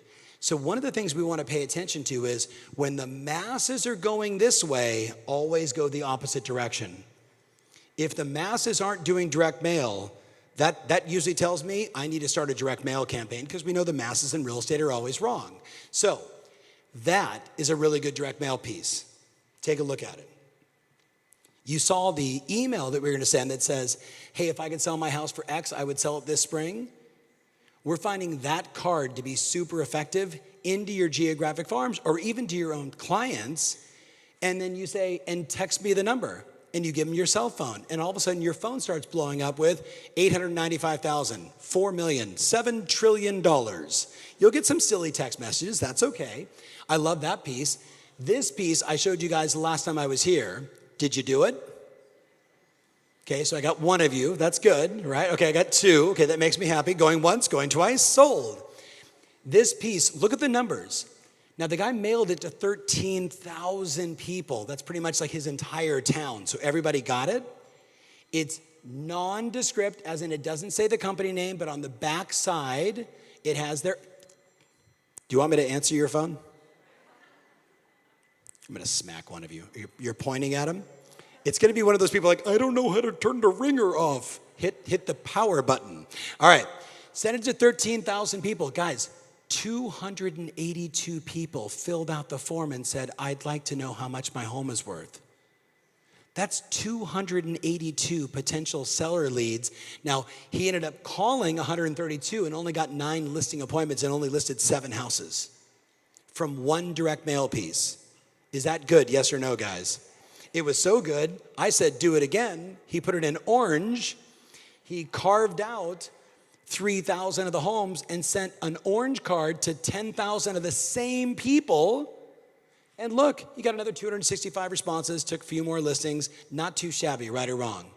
Okay, do me a favor. Look your buddy right in the eye and say, we don't have a listing problem. Say it. Turn to your buddy and say, we have a marketing problem. We don't have a listing problem. We have a marketing and execution issue. By the way, 70-year-old homeowners, that kills. 70-year-old homeowners, now that's a yellow notepad, but it's written by a robot. You with me? So it's clear and legible versus your writing or my writing. And then you fold it up and you put it in a nondescript envelope with a birthday cake stamp on it. And you send it to them and they open it up and they go, hey, there are 20,806 realtors in Nevada, but only a few are brave enough to tell you the truth. The real estate gold rush is over, but this might surprise you. Just last month, 1,400 people bought a house, blah, blah, blah, blah, blah. Right? It's the yellow notepad, not the note. It's the yellow notepad, what kills. That is a killer piece. How many have a buyer right now, but there's no inventory? Who's got a buyer with no inventory? Send that piece with the circle of where the buyer wants to buy and then mail it to that whole area. Does that make sense? And this was good for a $3 million double-end deal back in Los Angeles. That is a killer piece. Just put, the company down there, change it, right? Switch it to all your stuff. But if you had that in Long Island, could you imagine if you took every company transaction, Kathy, and put it on one map and allowed everybody in the company to say, let me send this out to my database? That would be a good piece, right or wrong, guys? And it's going to say, a team always outperforms an individual. So proud of my association. We together as a real estate company help this many people buy and sell real estate in 2023. Here's your face. Here's your phone number. Call. Does that make sense? That's a really good idea. That's only good if you're in a marketplace where there's tons of demand but no inventory. Tons of demand. If you have a marketplace where there's tons of demand and no inventory, that's a really good piece. Let's go to the next one. That's a weird piece. You can't make this shit up, people. That's a real direct mail piece. That's not even my best one. Just wait. Obviously, we put the expired listing part on there, but Jeff Hughes sent that thing out into his marketplace. By the way, you know what I love about that? you're going like this. You're going, here's a realtor with a photo that doesn't look like her, trash. Here's another realtor who told me they sold a house in 3 days without trying, trash. Holy shit. I would look at that. I'd call that guy and be like, Dr. Jellyfinger, is that you? Calling my realtor or my proctologist. All right. That is one of the most delicious letters you can send the next time you do an open house. The next time you do an open house, you send that to 300 of the neighbors, 400 of the neighbors. Are you guys reading how good that is? It is so delicious. When she says, please stop by and say hello. I also wanted to apologize for how much traffic the difficulties have created for you because my marketing was so good. There were so many people coming to see this house, right? Come by and I'll give you a Dunkin' Donuts gift card, right? In the rest of the world, it would be Starbucks. That could be the greatest just sold card you could ever send. That could be the greatest just sold card you could, I'm standing right in your way, I apologize. The greatest just sold card you could ever send, because the worst just sold card you could ever send goes like this. Listed and sold in 3 days with multiple offers. Because what did the consumer say about all of you when you say listed and sold in 3 days with multiple offers? They say anybody could have done that. But if you actually tell the truth, because I know all of you, how much time did you meet with them and tell them what they had to do and how many meetings and how long? You know what would be the better just sold card? We met 3 years ago during the pandemic. They were thinking about selling then. And because they couldn't figure out where they wanted to go, we decided not to do it. But then as time progressed and our relationship matured and we talked more and more, they eventually said it's time for us to make the move. So 6 months prior to putting the home on the market, I brought in a construction team. We did this and this and this and this and this and this, and then we staged it and we did this and this and this and this and this, and then we unveiled the property because I did this marketing and this marketing and this marketing and this marketing and this marketing and this marketing and this marketing and this marketing. We had 175 people through the first open house. We had 11 people write an offer, and you now have a brand new neighbor. That's the truth. You guys with me on this? It's not you sold it in 3 days, because you all know you did a lot more than that. So just make sure you're paying attention. All right, that is my new favorite postcard. Let's be very clear. That is his DRE number right there. That is a real postcard. The balls you have to have. Or maybe not, because there's not a lot of coverage over there. I'm just gonna let that one burn into your unconscious for a minute while I talk to you. You know what I love about that postcard? Everything. Do you know how many single women called him and said, I'm not sure if I want to sell my house, but get your hairy ass over here. Isn't that great? Isn't that great? I was with a couple yesterday, Susan Cadillac and her husband Paul, and I said to the audience, Paul, you could do that, but we would all like Susan to do it. Susan is like stunning, like so many of you ladies. She giggled and said, I just might, right? That was a direct mail piece. Do you guys get that? By the way, I bet people in the neighborhood talked about that one. What do you guys think? Oh my goodness, did anybody see that direct mail piece by that guy? What's up, Todd Pavetti? I'm gonna frame that and put it in my office next to direct mail works. All right, so tell your buddy what you're thinking about. Geographic farming, are you thinking about it? Tell your buddy really quick. What are you thinking about? What are you thinking about? Hold on, keep going. What are you thinking about? Where's the QR code to find out what's under the hand? I don't know. Looks like a penis, maybe smaller though. I don't know. I'm not sure what's going on over there. All right, so I'm challenging you first to think differently, to build your brand, to do great marketing, to be a better product, to have great distribution, to make sure that every one of your customers understands, is their equity safe? Are they gonna be okay? I'm asking you to do that, and I'm giving you a wide variety of ways, but now I gotta go a totally different direction. You ready? I gotta go a totally different direction. The next mega trend, and by the way, in 18 months, we won't be talking about this anymore, but right now, that's the next mega trend. So do me a favor, just for fun, grab your phone, grab your phone, go to the home screen where all the apps are, and I want you to show it to your neighbor. Grab your phone, and I want you to show it to your neighbor. Come on, grab your phone. I want you to show it to your neighbor, your home screen, sweetheart. You with the great hair, we were chatting earlier. What do you got there? Show your home screen. Now, you ready? You're only looking for one app, ChatGPT. And if it's not there, we're going to fire you and make you go to work for EXP. You can quote me on that. Right next to Hinge, I like that. You can date and then use ChatGPT for better scripting. Very, very smart. Now, before you say to me, but Tom, you know, is it a trend? Is it a fad? Is it going to be real? First of all, do you guys remember that company? Who did that company get disrupted by?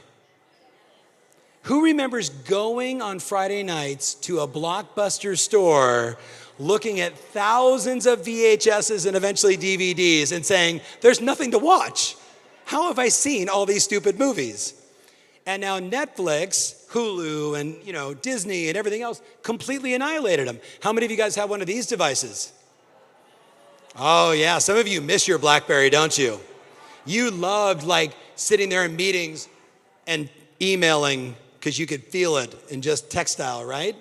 And then, did you all see the incredible Netflix special that was the story of RIM, which is the parent company, and how these two guys from outside of Toronto built this device and literally went from zero to a $4 billion in sales business, which is like a $12 billion market cap. These guys became bazillionaires until that device showed up.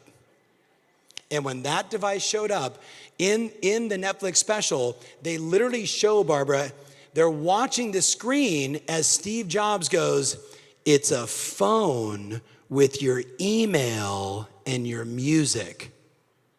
And all the people at BlackBerry went like this, our phone's better than that.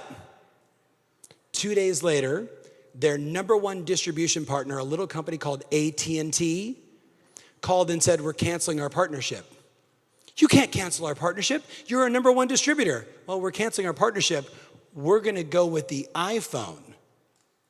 Overnight, that company went worth $12 billion down to nothing. Now, you tell me, do you think AI is going to stay for a while? What do you guys think? In 18 months, no one will be talking about it because it will be embedded into every single device and everything you do. Now, I can't show you the video today. I wish I did. But how many of you have read Elon Musk's new book, the autobiography by Walter Isaacson? Okay, so that's your homework tonight. You got to read that one too. Told you to read Keith Ferrazzi's book. You need to read Walter Isaacson's book. Don't get the audio. Get the book and go through it because you're going to underline things. And what you're going to understand is why it's very easy to be an investor like in SpaceX and all these companies because this guy is going to change the planet. So what have I told you? I was with a friend of mine, a guy named Dr. Peter Diamandis. Does anybody know that name? Right, so I know a few of my friends know because I've exposed you to him. Peter created a thing called the X Prize. He hangs out with people like the Google guys and Elon, and that's kind of his pack, if you will. So we were chatting a couple days ago before we did an event together in Chicago, and one of the things he decided, he says, I'm going to show your audience what's going on right now in Elon Musk. So Google this tonight. Tesla is building a robot. Tesla's building a robot. And guess what, guys? In 18 months, they will be selling robots to all of us. And the robot, before you say, oh, I don't know, remember the Jetsons? I don't want to take out the trash at my house, do you guys? And somehow my wife's always like, that's your job. I'm like, it was not in our wedding vows that I said I would take the trash out. Instead, I'm going to go like, hey, Larry, take the trash out. Okay. And this robot, moving its fingers perfectly, right? Walking around, kind of looks like a Tesla, if you will. This beautiful device, Elon Musk was asked, how many people do you think will ultimately have a robot like this? And then the first thing he said was, well, I hope that the first people that have them are the elderly. Because we've taken a lot of our elderly and we put them into these homes where they're sitting lonely by themselves all the time. And we all have read The Blue Zone or watched The Blue Zone on Netflix, yes? Yes? And what's the number one thing to human longevity today? It's the study of, Richard, more people that are living to be 115 and 120 in 7 cities around the world. And the first thing that they all have in common is purpose. And the second one is community. Purpose and community. Community doesn't happen when you're sitting in an isolated room by yourself. And then Elon said the next thing that almost made me cry. He said, and then for every parent that has a disabled child, that disabled child needs a robot. And I was like, because I have a lot of friends that have disabled children, and I'm like, yes. And then knuckleheads like me that don't want to take the trash out. But you're all gonna have a robot. You guys ready for that? And by the way, it's gonna have AI embedded in it, which means it will know everything. Everything you could ever wanna know. Isn't this exciting?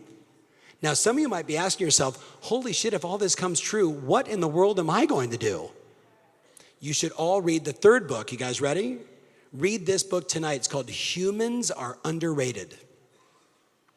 Humans are underrated. Then what it tells you is, Jeff, the 5 superpowers of humans that AI and robots can't do. Empathy. You with me? Relationship, connection. All the things that you're going to do is going to be fantastic. Now, hopefully at this point, you're either really excited or you're nervous, and either one is fine. Ready? What's going to happen over the next 18 months is a whole bunch of agents are going to become extremely irrelevant. Extremely irrelevant. Sure, we need somebody to open the door to let the buyer walk inside. We're gonna need that, so maybe you'll become a professional door opener because Costco isn't hiring anymore. You guys, and I'm not saying all of you with me on this? You guys are with it. I'm telling you though, we're gonna see a massive displacement in the workforce because of this technology. So the question really is for all of us, look up here, what's my strategy for AI? How am I gonna use this superpower to enhance everything I'm doing in my business so I can serve more clients, get things done? Do you guys remember when they made us this promise that this was gonna give us more time off? How did that work out? Well, if 24 hours a day, 7 days a week with too many apps and too many people pinging me, I would say that device has not helped. AI is gonna give me a lot of freedom. AI is gonna give me efficiency like you couldn't even imagine. So I'll give you an example. Do you guys see that? AI will do 80 to 85% of everything you want done today. 80 to 85% of your planning, 80 to 85% of your marketing, 80 to 85% of all the things you want done can be done right now on an app or a series of apps. And the challenge is today, look up here, the vast majority of you don't even have ChatGPT on your phone. Which means, I'll give you guys an example. Who has ever gotten an email from a client that you didn't like? Let me restate this. The email, you liked the client, but you didn't like the email. They were complaining about something. They were criticizing you about something. So I get this email, this is like a couple months ago. I'm sitting at my house, right, with my 96-year-old little Italian mother-in-law. We're drinking a little wine. And I'm like, hey, Nana, I gotta just respond to a couple emails. I'm gonna close my laptop. And I was finally done. But as soon as you're done, bing, this email comes through. And the subject line of the email basically said like, screw you, Ferry.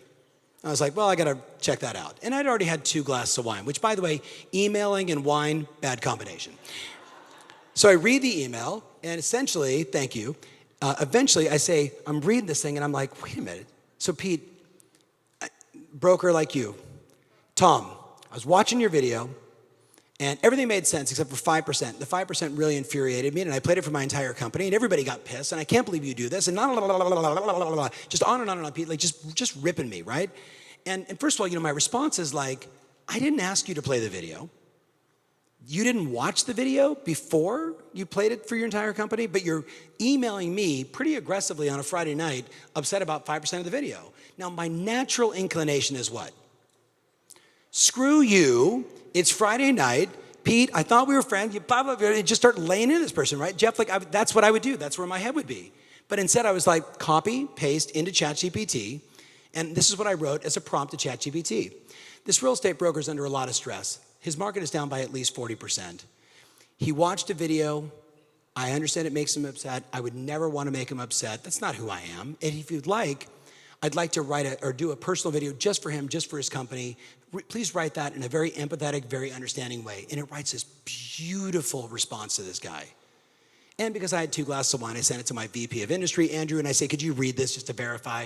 He says, man, it's a beautiful email, love it, I appreciate your perspective, that's great. Then I went through and I made sure, Kathy, I had at least 2 spelling errors because it's me. And otherwise he would know somebody else wrote it. So I put 2 spelling errors because that's how I operate. And I sent it back to him. And like right before I can close my laptop, right? Ping, he pings me back and he says, Ferry, thank you so much. I really appreciate it. I didn't mean to vent on you. It's just that the market's hard right now. So here's the thing. If I would have responded, it could have been a little jerky. Does that make sense? So now, what about your listing descriptions? What about the video scripts? What about the checklist you want to create? All these things can be done for you, and most of you are kind of still on the fence about it. So here's what I consider. You ready? Take a photo of that, because you need to learn all 120 by this afternoon. There's right now thousands of new applications being designed every single day to help us manage the office more successfully, right? Work with our sales agents, work with all of you. You know what's fun when I think about like your dad or Spencer's dad? Like, could you imagine if those guys had access to this stuff? Because now, for example, I could write a script and then say, please redo this script as if Eminem was doing it in a battle rap. And it does it perfectly.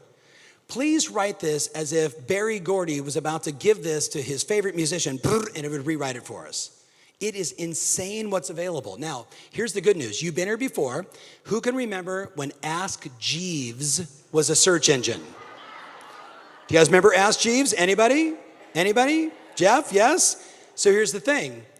If you pay attention right now, guys, Ask Jeeves was a rockin' search engine. What is the only search engine we use today?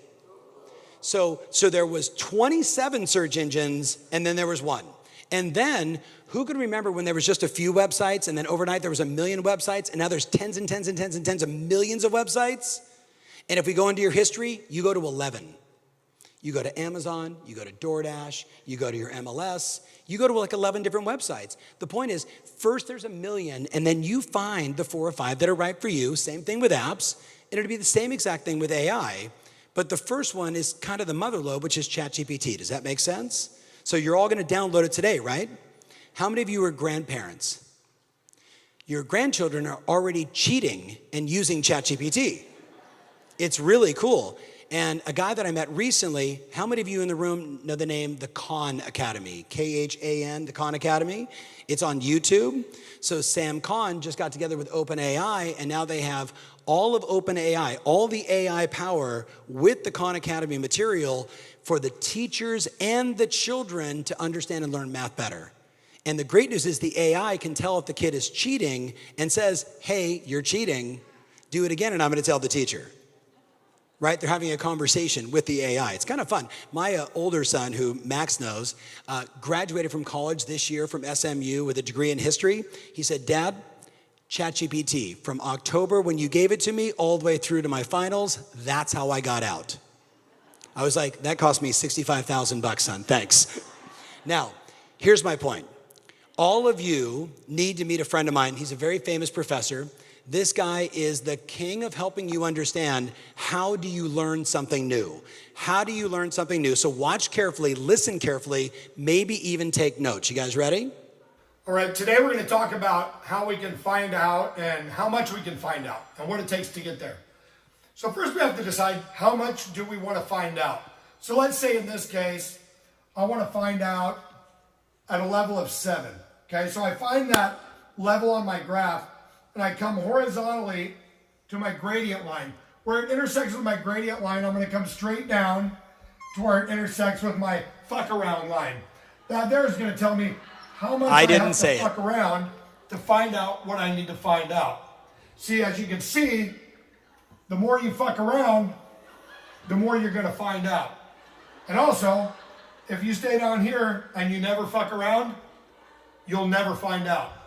So I hope this lesson is helpful. Thank you. He's a genius, ladies and gentlemen. Now, here's my point. Where do you need to mess around? Where do you need to mess around? So my point to you guys is we've been here before, and we will get through it together, but here's my prediction. So I said this in August. So Kathy, imagine I'm sitting at the summit, we got 6,000 people in the room, we got 20,000 people watching on the live cast, And I look directly into the camera and I say, let me tell you what's gonna happen in the next 18 months. If you're living in the US, because we had people from everywhere, I said, you're gonna get a call from President Joe Biden. He's actually gonna call you. And he's gonna go, hey, listen, can I get your vote? What do I gotta do? Come on, man, come on. Like, you gotta give me your vote. Like, no, you gotta vote for it. And you're gonna have this full debate with the President of the United States. And then you're gonna hang up, and 2 seconds later, Trump's gonna call you. And you're gonna have a full-blown conversation, and it doesn't matter what your confirmation bias is, you can throw every objection, they can handle them all, and then you're gonna realize, oh my God, I just got called by an AI. And by the way, it's already happening today. It's already happening. So what I'm telling everybody is, imagine as a CEO of a company, you're gonna have a personal AI. Remember Jarvis? Do you guys know Jarvis? Right? And I'm not referring to the app, I'm referring to Tony Stark, who every time he walked into his house, he's like, hey Jarvis, what do we need to do with this? And it was kind of a robot and a voice always talking. You're all gonna have your own personal AI who's gonna prospect for you since you don't. And it's gonna book appointments. And it's gonna follow up for you and nurture relationships. And it's gonna do your closings, and it's gonna help you negotiate. It's gonna help you do everything. Do you wanna know why? Because we've already taken all the great negotiation books, uploaded it into Tom AI, so you can say, how would the greatest FBI negotiators negotiate this contract? Here's what the buyer's saying, here's what the seller's saying, and it's gonna help you negotiate. Does that make sense? It's really beautiful. It's the future of efficiency, my friends. You know what you're gonna do? You're gonna spend all your time with clients. That's where you're gonna be at your best. All your time with clients. You all have the app Landglide on your phone, right? Landglide? Landglide. So you don't wanna know every lot in your community and who owns it? That's what Landglide is, on one app. Every lot in your community and who owns it. And then if you use PropStream, you get their cell phone, and now you know who owns a lot, and you have their cell phone. That could be valuable for all of us. But now, here's what's interesting. You ready? The future of technology for all of you is right here. Watch this quick little video. As I said earlier, our vision for our assistant is to help you get things done. It turns out a big part of getting things done is making a phone call. You may want to get an oil change schedule, maybe call a plumber in the middle of the week, or even schedule a haircut appointment. We think AI can help with this problem. So let's go back to this example. Let's say you want to ask Google to make you a haircut appointment on Tuesday between 10 and noon. What happens is the Google Assistant makes the call seamlessly in the background for you. So what you're going to hear is the Google Assistant actually calling a real salon to schedule the appointment for you. Let's listen.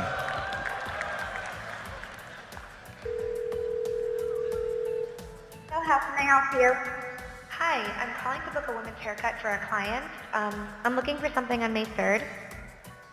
Sure, give me 1 second. Sure, what time are you looking for around? At 12 p.m. We do not have a 12 p.m. available. The closest we have to that is a 1:15. Do you have anything between 10 a.m. and 12 p.m.? Depending on what service she would like. What service is she looking for? Just a woman's haircut for now. Okay, we have a 10 o'clock. 10 a.m. is fine. Okay, what's her first name?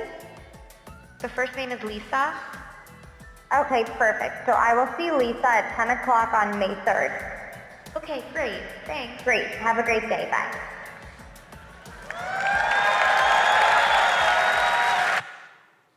That was almost 6 years ago. That was almost 6 years ago. Almost 6 years ago. Do you guys want to see what I'm working on right now? Michael. Hello. Hey, how's it going? This is Jamie. Thanks for taking my call. I saw that you were potentially interested in purchasing a home in the next few months, and you had requested some info through Facebook. I know you're busy, so I just wanted to ask you a few quick questions so we can help you out. Would that be okay? Yeah, no, that'd be great. Thanks. Awesome. I'm happy to help. Well, it looks like you were interested in a nice single-family home, right? How many bedrooms and bathrooms were you looking for? Ideally, we're looking for like a 5-bed, 3-bath home. In case you're wondering, that's an AI. Calling on old Facebook leads as a test. We also have the AI now calling for sale by owners and expired listings and pretty much everybody else in your pond. Here's what's fun. The AI, can you hear the latency issue in the very beginning? All we do is speed it up. But in the beginning, it was going too fast. So we'd ask a question, and the consumer would go, and then we'd cut him off, Pete, and then that's also not good. So we're trying to, tweak that latency. But here's what's going to happen. Right now, it's only 6 weeks old, and it's outperforming humans 2-to-1. Let me say it to you again. It's 6 weeks old, which means it's a baby, right or wrong, guys? A baby with a bunch of Tom Ferry scripts inside of an AI, basically ChatGPT, Google Voice, and Twilio, very simple little tech stack, is outproducing humans 2-to-1. But more importantly, guess what? The AI doesn't ever sleep with anybody inside the office, doesn't smoke weed, never gets sick, works 24 hours a day, 7 days a week, and only costs 12 cents a minute. You guys with me on this? Okay, do me a favor, turn to your buddy and say, whoa. Now, is it the most exciting time on the planet to be in real estate or what, guys? What do you guys think? Now, that not based on the look on your face. Are you nervous? Good job. You shouldn't be. It's exciting. Do you have grandchildren? All grandkids are going to have their own AI, and they're just going to touch a button and have a conversation with somebody. It's kind of exciting, right or wrong? Right? For some of you, you're like, So I'm just curious. Tell your buddy, what are you thinking?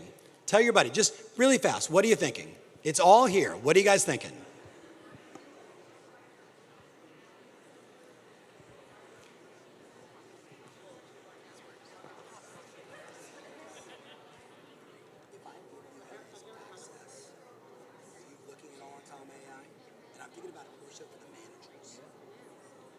Use it at all? Okay, it's inside of a loan, right? So we don't even use the loan. That's totally fine.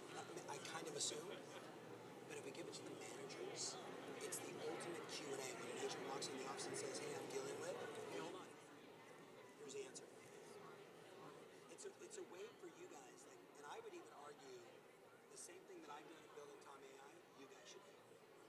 And if you took all the managers' insights and you put it into a chatbot, you put all the frequently asked questions into a chatbot, you put all the legalese of your city, county, state into the chatbot, all the bullshit got-a-minute questions, now go to that. I've got a bunch of brokers that are already doing it.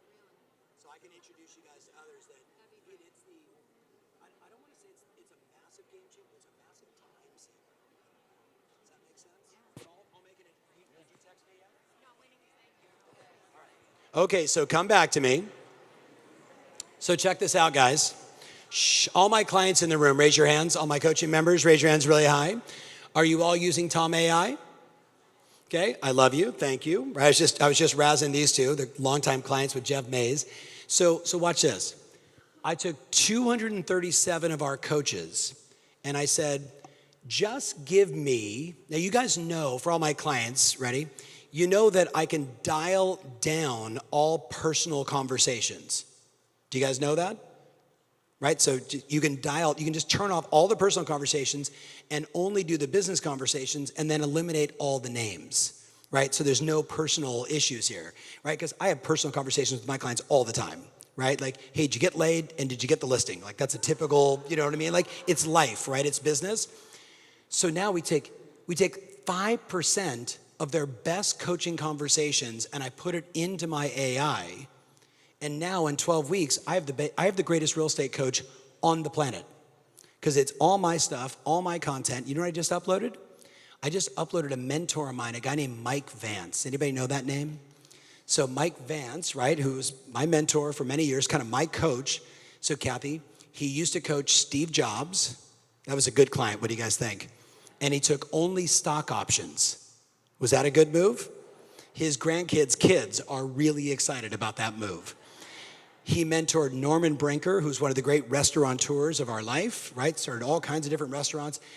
Worked with GE, worked with Jack Welch. His old mentor is a guy named Walt Disney. So he had 36 different audio programs. I had them all transcribed and uploaded into Tom AI, not for you guys to access yet. First, it's just for me under a secret code. And now I can have conversations with my mentor, and he's been dead for 10 years. It's exciting, right or wrong, guys. This is what's going on right now. And some of you are afraid to send text messages to your clients. They're gonna get the information that they want, right or wrong. 1,000%, right? So I'll help you guys on that project if you guys want. That'd be a super fun one. All right, so do you have ChatGPT on your phone? Are you all gonna get it, yes or no? And are you gonna get Landglide also?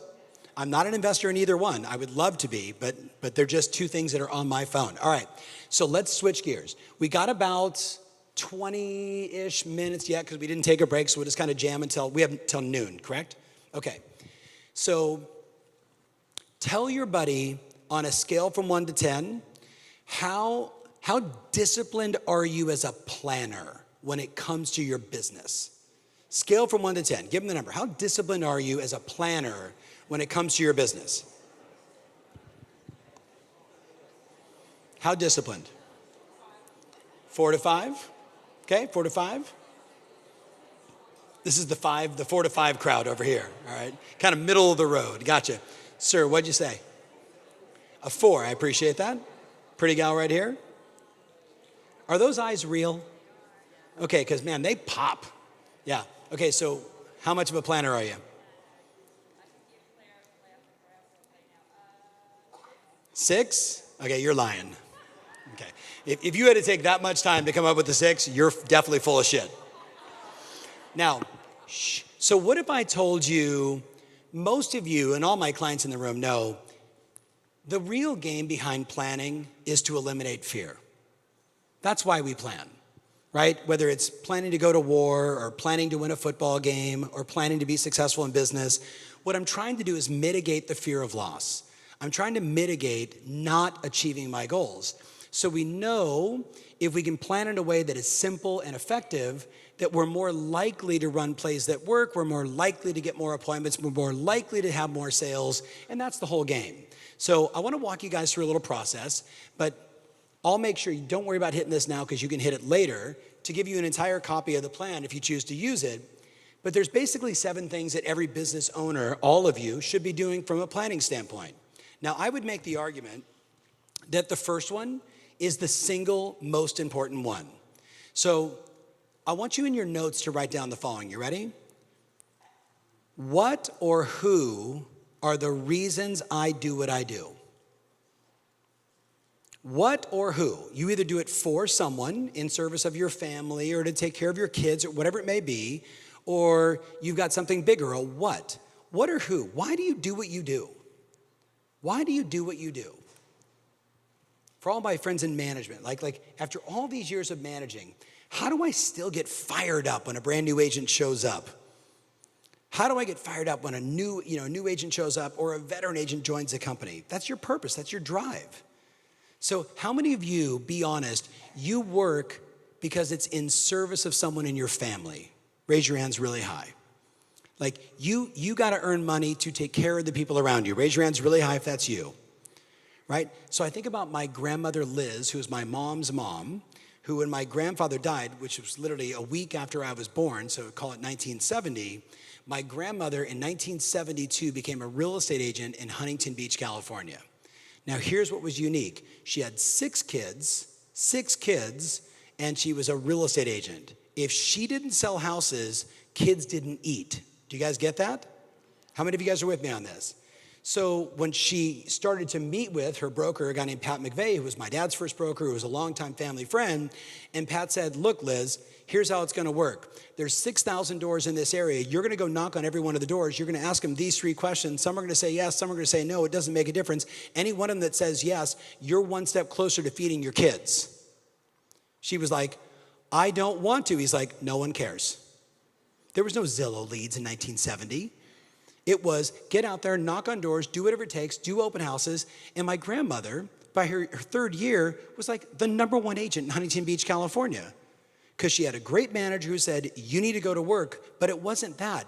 If she didn't sell houses, her kids didn't have food. You guys with me on this? When my grandfather passed, though he was wildly successful, if you all remember Cox Airplanes, remember the little motorized planes? He ran a big division in that, didn't have a huge life insurance policy. He passed, she had to sell houses. Do you guys get it? But some of you, you're not in that scenario.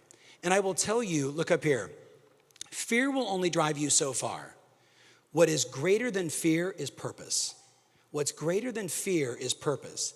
There was a study done at the University of Munich, and then they repeated the same exact study in Toronto. And here's basically what they did. They would take people like us, and they would drop us in the middle of a forest, and then they would just observe our behaviors. So you would call it potentially like a life and death situation, right? You're dropped in a forest, you don't have any food, you don't have a compass, you don't have a knife, you don't have a gun, you're just there. That's the study.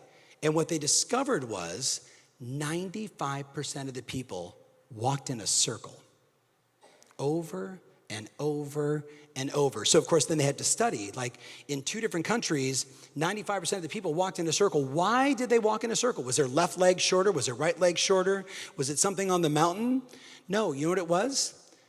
They just walked aimlessly. How many of you know one real estate agent that walks in circles? Now you know what I'm talking about. Every year, they just keep doing the same stuff over and over again, hoping and praying for a different result.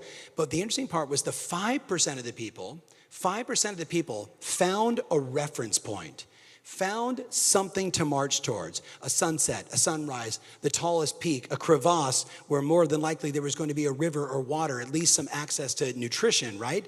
And the 5% of the people then looked where they wanted to go and they marched their asses off in that direction. Now, you could argue that same example is exactly what we see in the real estate business. 95% of the people just go in circles, and 5% of us go like this. This is where I'm going, and this is what I'm committed to. Now, the deeper one is, here's the question. You ready? Do you have a burning reason why? Do you have a burning reason why? So much that, look up here, that you're willing to do things that are uncomfortable, that you don't care because the goal and achievement is so much more important than your feelings in the moment. Does that make sense, everybody? Now, here's the hard part. With like 300 or 400 of you in the room, I know I'm only talking to 5% of you. That'll say, yeah, you're right, I got it. But 95% of you, what'll happen is you'll set a goal kind of for this year, you'll write down some things kind of for this year, and then you just go do the same shit you've always done. Right or wrong, guys? Okay, do me, just for fun, look at your buddy and say, he is so talking to you right now. And I say that, you guys know me. I'm not a mean person, but you gotta call it out when you see it, right? You know what I mean? It is what it is. So here's what I'm gonna say to you, ready? What I really, really want you to do is to think about what you wanna build over the next decade. What do you wanna build? Oh, Pete, how long ago did you guys start this company? How long ago? 2007. Good timing, right? Straight into the global, and I would actually argue, so was Facebook in 2007. So the timing was actually pretty awesome. So 2007 to 2017, 10 years, to 2027, they'll be celebrating their 20-year anniversary of this business. When you guys started the business, did you say, we don't really care how many agents we have and if any of them sell any houses? What did you say? We got to recruit. Did you have a number in mind? I like how you looked at Kath. Kath, did we have a number in mind? That's a good business partnership, by the way. That's like my wife and I, and they're not married, but you know what I mean? It's like, honey, what did we say we're gonna do? Kath, if you build it, they will come, right? So did you decide where you're gonna be just in 1 year, or did you guys have a little futuristic goal of what you're trying to get to, Kath? A futuristic goal. So here's what's great. In your notes, write this down. Those of us with a 10-year plan achieve it. Those of us with a 10-year plan, that's what the study shows. That every time we say, I want to achieve this, now we can all think of all the examples. Let's put a man on the moon and bring him back alive in 10 years. When Kennedy said that, you know who really freaked out? NASA. How the hell are we gonna do that? I don't know, the president just told the entire world we're gonna do this in the next 10 years and bring it back alive. Let's get to work. That's called purpose. How many of you are married or single? Say aye. So in 2015, how many of you have ever been, I don't want to say depressed, but who's ever just kind of felt like, ugh, in their business? Okay, so all of us, right? So I'm not alone in this. So what if I told you in 2015, I felt that way? That I had been doing this since I was 18 years old, in various states, started multiple companies, did relatively great on, money, and have a beautiful wife, and I've got 2 great kids, and I got all these friends, and I'm sitting in Jackson Hole, Wyoming. Has everyone been to Jackson Hole, Wyoming? Right, so, I'm basically sitting at the bottom of the Four Seasons Hotel, looking up to the Tetons, and I'm kind of asking myself, I've been doing this for a long time. Knowing what I know, what do I really want? What do I really want? And I opened up my laptop and I started writing a letter to myself, dated 20 years from now. And the opening of the letter is me telling the love affair of my wife. Kath and I have been married for 42 years, more in love today, and a lot, just describing just me gushing on my wife. Then I go through my 2 boys, and I can almost cry thinking about it, because I'm like, Michael's 37, Steven's 35. Today they're 22 and 24, right? And I'm writing this out, and I'm thinking to myself, I'm gonna have these men, right? They're gonna have children. So I start writing out, men of tremendous character. We work on all these projects together. And I'm just making it up. I'm deciding what my life is gonna look like in 20 years. And it's because I was in Jackson Hole. I'm like, and Kath and I, built a beautiful home, and we live here in Jackson Hole, and we made a bunch of friends here, and we're involved in this charity, and this charity, and this charity, and this charity, the things that really make our hearts sing, and our friends are this. And I describe this thing, and all of a sudden, I'm 5 pages into this letter. And I turn to my wife, and I'm like, hey, can I read you my goals? Now, some of you know my wife. My wife and I are very different. Could you imagine? Could you imagine if we were both the same? My mentor, a guy named Wayne Dyer, once said to me when I said, Wayne, my wife is very different. He said, well, how do you mean? I said, well, see, I would say, honey, what are your goals? And she would tell me the 5 things she doesn't want. You guys with me on this? Honey, what do you want to achieve this year? Well, I don't want you to make any stupid investments. What else do you want? Well, I don't want to go to that vacation spot we picked last year. She tells me all the things she doesn't want. Does that make sense? So I'm explaining this to my mentor, and I'm like, I set these goals and ambitions, and I get clear on what I want, and she tells me what she doesn't want. And he said, Tom, if you were both the same, one of you wouldn't be necessary. And I was like, oh. He said, just take the opposite of what she said, and that becomes the goal. That's how you roll, that's how she rolls. So imagine I'm about to have my wife read this 20-year vision of our life. And she starts to read it, and I watch her start to cry. And she starts to cry because her husband loves her so much, and there was a lot of the letter. And then she starts to read about the boys, and she's like, yeah, I can see it. I can see it. And I'm like, right.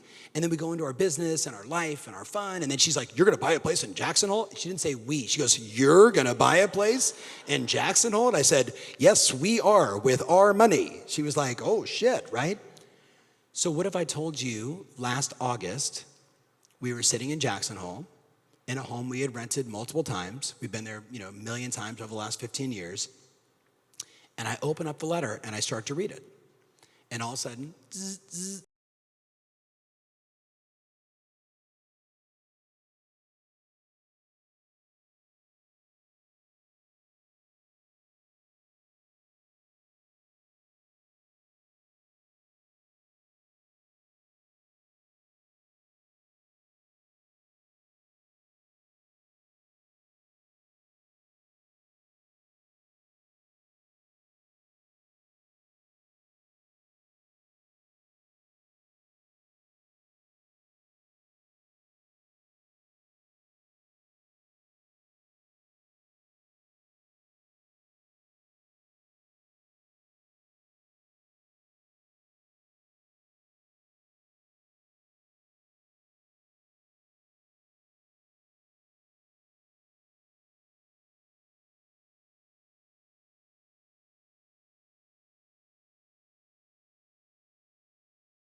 and I'm gonna give you a couple things. It's 10 years from today. 10 years from today, and you have to write down a number. You ready? It's 10 years from today. What is your annual income? Just write down a number. And if it doesn't scare you, add a 0. It's 10 years from today. What's your annual income? 10 years from today. And again, if you write down nothing, that's a very easy number to achieve. I love Dan. He's like, net, take home? Yes, whatever number you like. What's your number? Now, let me give you another number. You ready? How much monthly cash flow from your real estate, from your dividend producing stocks, from your treasury account, from your bond account, or other business that you own? In 10 years, how much cash flow do you want? 10 years, how much cash flow do you want? Like, the game is always just cover all my expenses, right? So every dollar I make then is just gravy. Or cover all my expenses and then some, and then I don't have to do anything. But you got 10 years to do it, my friends.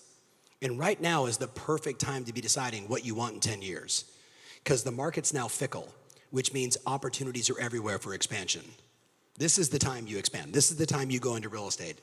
The founders of the company started the company in the global financial crisis. That was brilliant timing. So you guys got your 2 numbers? Yes or no? Now, you're all from New York, right? So if your neighbor doesn't tell you a number, punch him. So tell your neighbor your numbers real quick. Make it public. Tell your buddies. Go. And by the way, girls, you should all be doing the same. What do you got? What do you got? Say again. Put a 0 behind that. Put a 0 behind it. See, now your old goal is your quarterly tax bill. Congratulations. What do you got? Put a 0 behind it. I can't see it. Right now? Yeah.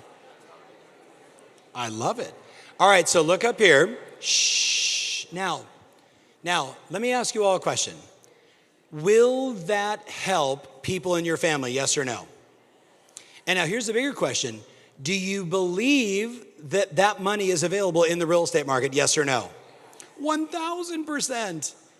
By the time we get to 10 years from now, the commissions will probably be $110 billion being paid out just because of appreciation over the next decade. So, what did you just do? You just made a declaration of what's possible in the next 10 years. Does that make sense? Right? That's how it all starts. I just wrote down, this is what I want to achieve. This is what I'm willing to go for. This is what I'd love for it to be like. And the truth is, if you picked up on it, when I wrote that in 2015, I wasn't thinking big enough.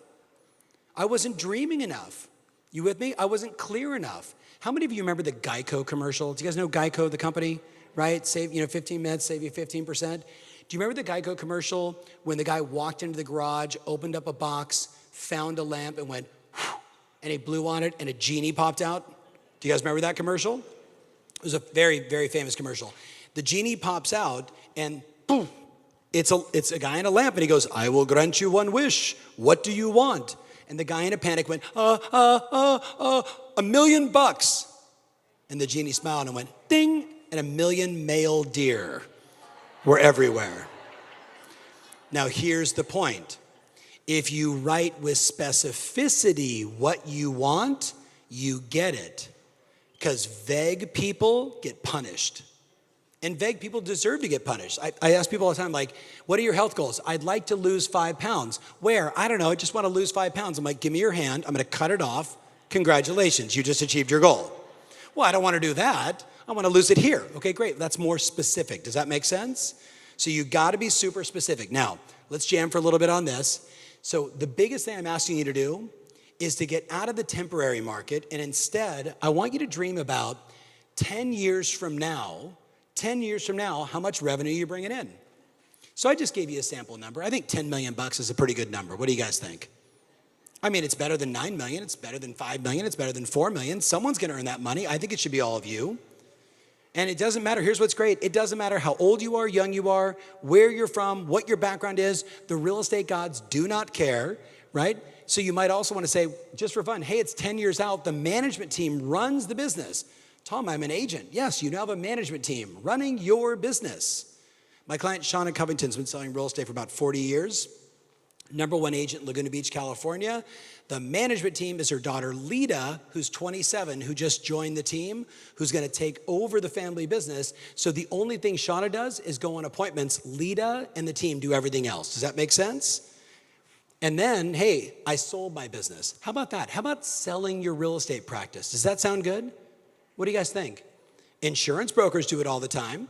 Doctors do it all the time. If you have a wonderful book of business that you send all the Zillow texts to and everybody knows and likes you and trusts you and sends you referrals, your business becomes a saleable asset. I don't know, but then you have to decide, what do I want it to look like in the next 3 years?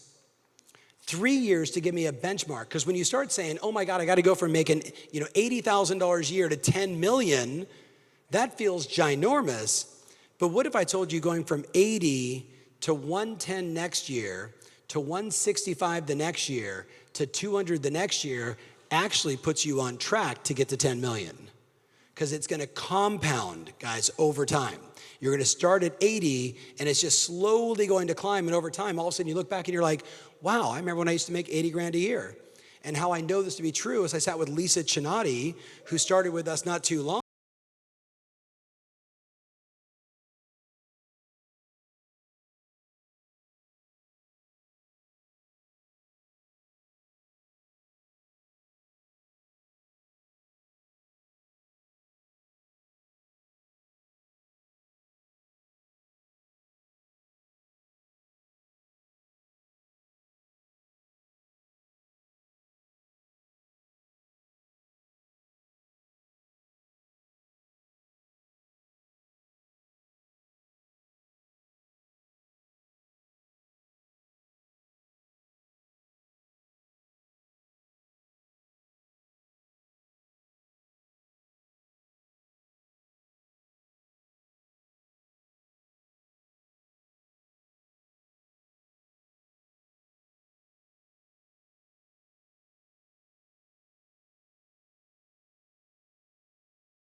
Where did all your transactions come from this year?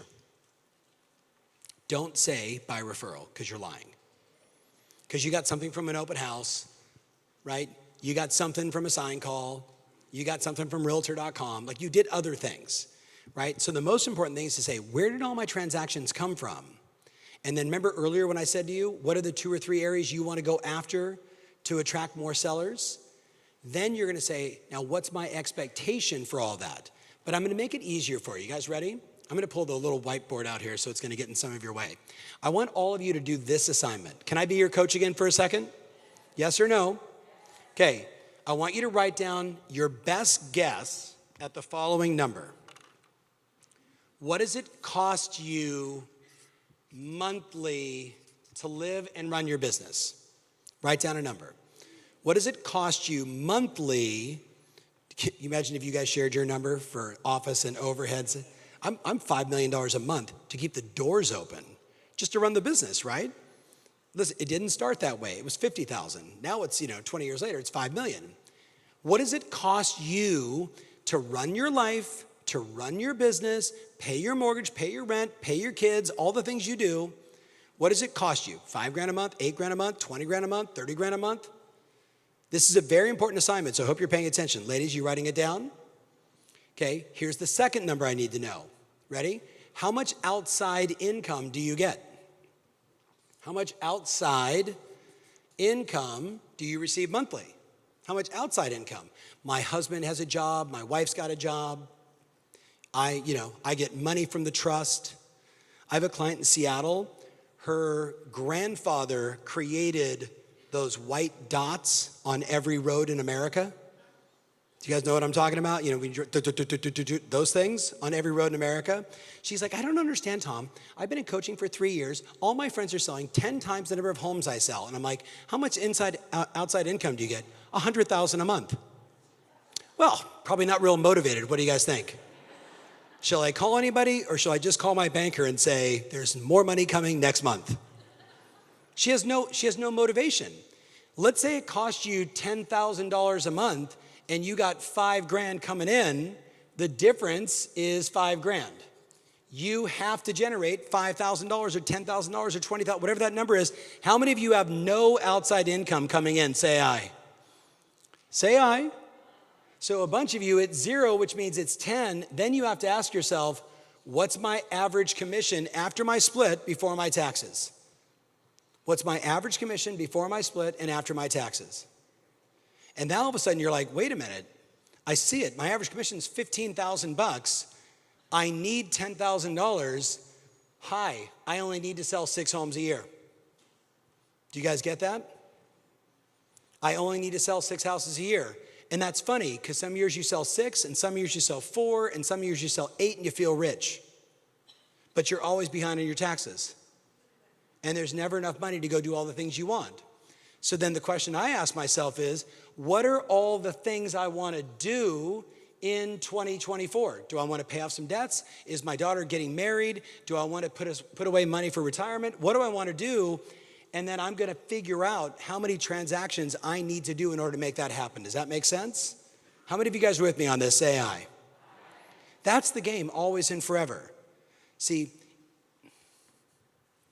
most of you should be making $300,000 or $400,000 a year. Do you guys get that? Like, I don't even know how you're living and not making that much money. And the reality is, look up here, what you do every day for customers is so important. Helping them navigate the most challenging, difficult transaction of their life. Every escrow is a good escrow, right? And they're all a pain in the ass, yes or no? Because it's hard what you do, yes or no? So I think you should figure out a way to do 2 or 3 or 4 or 5 transactions every single month, over and over and over and over, and serve more customers because you guys are good at it. The problem is, if you don't need to make the money, you know what you'll do? You'll drink every day at lunch. You know what I'm talking about, right or wrong, guys? Or smoke weed or do edibles, which is I'm sure what you guys all do. The challenge that most of you have is I say to you, you should be selling 24 houses a year, 48 houses a year, because I know there's lots of experiences you want to have in your life. Have you all been to Paris? Raise your hands if you've been to Paris. Oh my God, I love you guys. I was in Boston yesterday. There's like 600 people there, and I swear to you, like 20 had been to Paris. I was like, and then someone was like, why would you go to Paris? Sex, passion, and desire. That's why you go to Paris. Right or wrong, guys? And if you go into the Louvre and you remove sex, passion, and desire, there is no art in the Louvre without sex, passion, and desire. By the way, how many of you are single? Raise your hands. Take someone to Paris. you'll get laid, I promise you. It's a great pickup line. What are you doing this weekend? You want to go to Paris? The guy or gal is going to go, I'm in, let's go. Sex, passion, and desire. That's what it's all about. That's the entire, all of Paris is just those 3 words. Now, let's keep going. You're like, what does that have to do with your plan? And I would say everything. Now, here's where it gets important. You ready? To really have an unbelievable year, next year, you're only allowed 3 goals per quarter. 3 goals per quarter. 3 goals per quarter.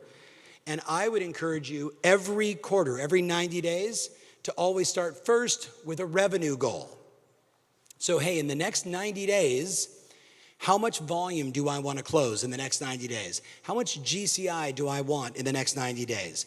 What we all know in the room is it's very hard to work on a 1-year plan. But 90-day plans, hey, in the next 90 days, I just want to achieve this. I want to do $5 million in volume, as an example. Then, maybe my second goal is, I'm going to scale more trust, and I'm going to work with all my former clients, and I'm going to send out 300 of those texts, those ZMAs. And I'm going to get in communication with 300 people to find all the future sellers. By the way, we know if you do that, you'll get 9 listings minimum. 9 listings minimum, because it's 3% of every 100. Then I might have a third goal, like I'm going to set a bold number of listing appointments that I'm going to go on between now and the end of the year. And those are the 3 things I'm going to obsess over every 90 days. Does that make sense, everybody? Does that make sense? And if you get obsessed over just 3 things, here's how it works in life. 1, 2, 3, too many. Once you get beyond 3, you have confusion. Here's my 3 things. This is what I'm going to focus on. It's going to be up and visual. I'm going to go after it every single day. This is what I'm going to do. And then every 90 days, you know what we do? We reset the next 90 days. Does that make sense, everyone?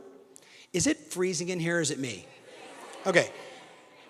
It is. I'm watching some of you like, and I'm like, shit, I know I'm cold.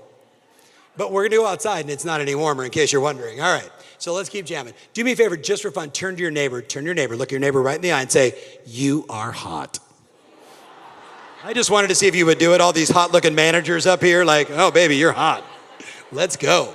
That's a great way to recruit, by the way. You're hot. Join our company. All right. So the next thing you want to do is you want to take your annual goal and you want to acknowledge the seasonality of the business. So all of us, all veterans in the room know, if you set a goal, and I'm just using it as a round number, for 100 transactions, you're going to do 15 in the first quarter, you're going to do 35 in the second, you're going to do 35 in the third, and then you're going to do probably 15 again in the fourth. That's the more typical seasonality, certainly in the Northeast. But I want to be clear on my expectations for the first quarter. It's not, I'm going to do 25% of my goal. That's never the case. It's always more like 15%. Then you want to break down what are the activities required to get there. So let me give you all a number. You guys ready? Write down every 40 conversations should equal 1 sale. Every 40 conversations you have should equal 1 sale. Every 40 conversations, now I have clients that are at 17, but the more typical number is every 40 conversations, you should be opening up an escrow, helping a buyer, taking a listing that sells. Now, does it happen like this? Do you make 39 calls and all 39 say no, and then you call the 40th and you're like, hey, you're buying a house today, partner. What are you talking about? Well, you're number 40, and this guy Tom told me that every 40th person, so congratulations, you're the winner. No, but when you track and measure over time and you look back at the data, it's every 40 conversations you make a sale. So let me go to this part real fast. Do you guys measure everything you do in your business, yes or no? Interesting.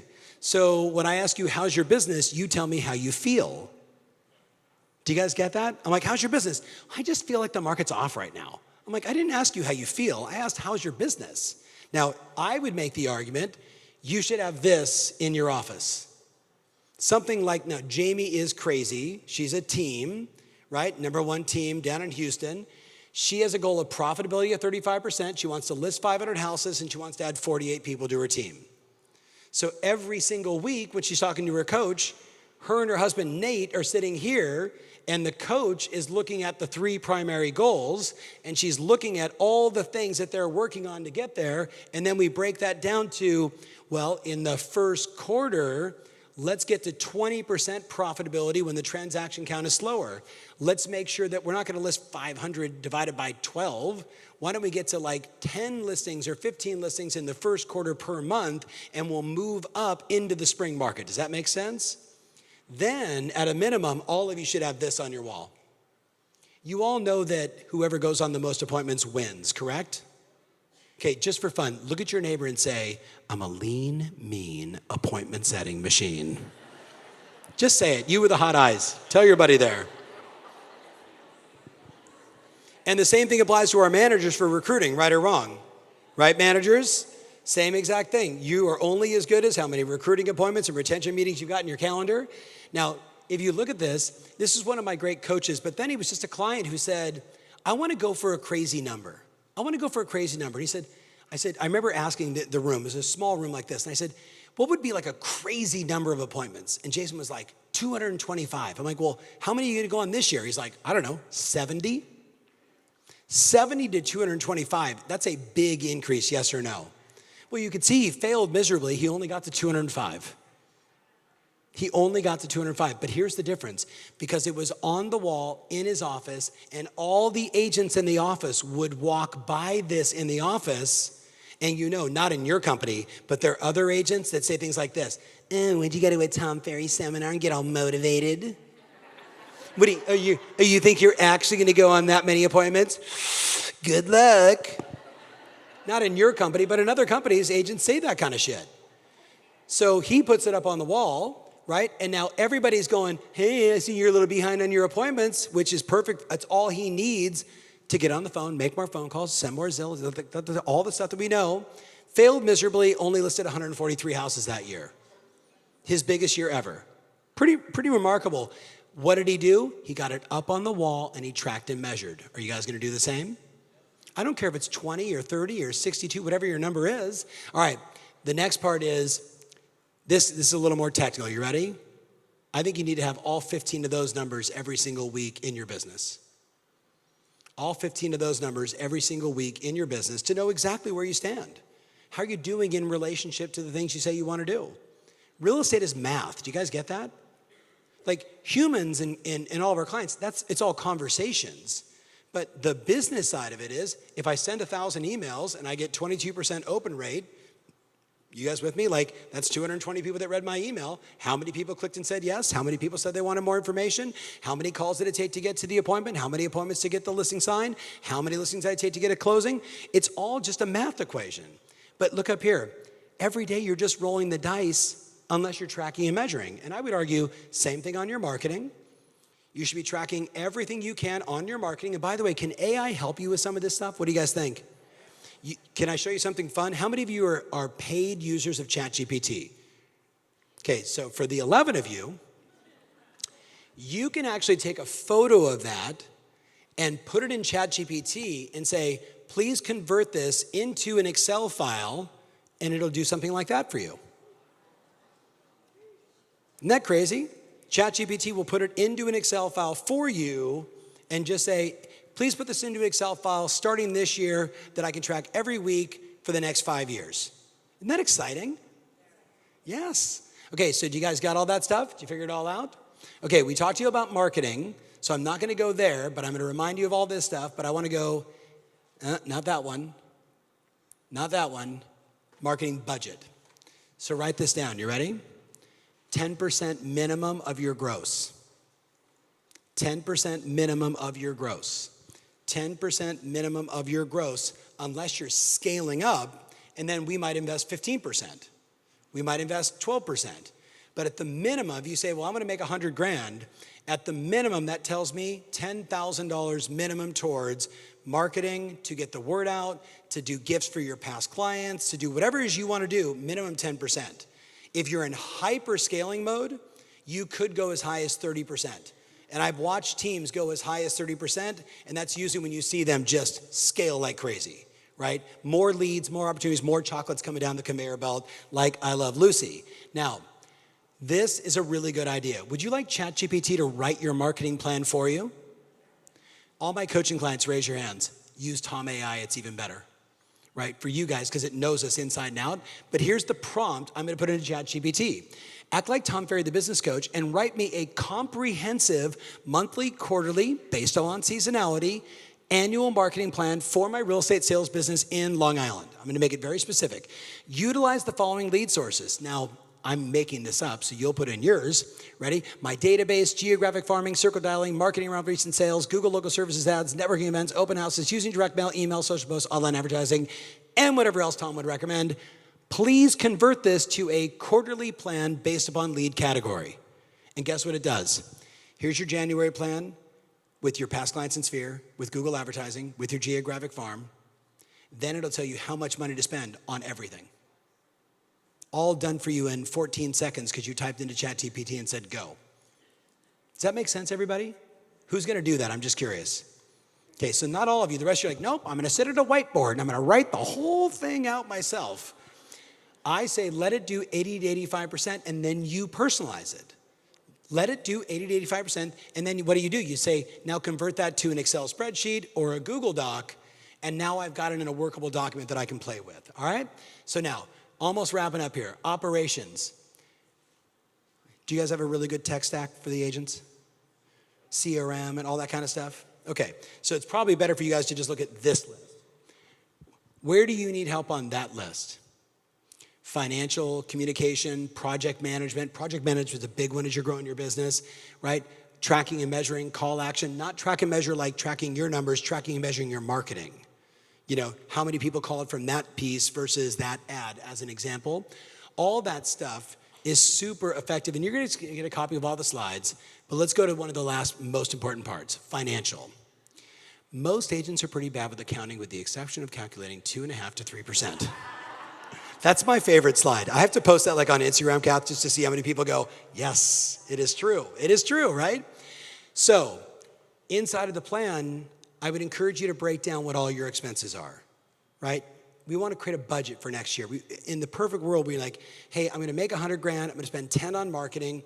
I know that I'm going to, 40 is going to go to taxes. That leaves me with 50, but I can still write off some of this stuff. So what are my other expenses and how much do I want to net? So I say you always go, ready, to ChatGPT and you ask this question. Act like the ultimate financial wizard. I'll move all the way out of the way for the ladies in the corner. Act like the ultimate financial wizard for my real estate sales agent, team leader, or broker. My goal is to have gross commission income of X, but my outcome is to have a net profit of Y. So I want to gross $250 and I want to net $150,000 after taxes and expenses. How much should I allocate for taxes, expenses, etc.? And then you know what it does? It does the math for you. Isn't this exciting? For my buddy who's like 34 years in the business, isn't this exciting?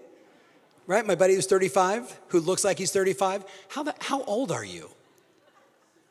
58?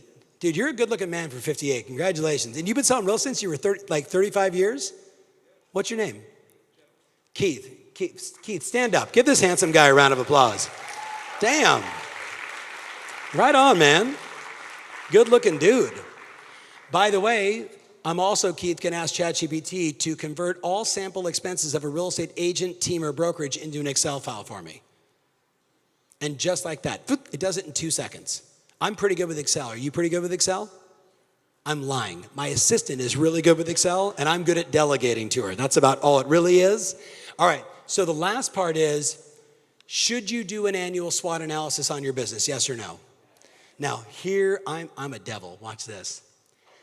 Instead of doing the strengths, weaknesses, opportunities, and threats, which is what everybody does, I say go to ChatGPT and type in, here are the names of my top competitors. Kath, you should do this on the competitors in your marketplace. It's bananas, right?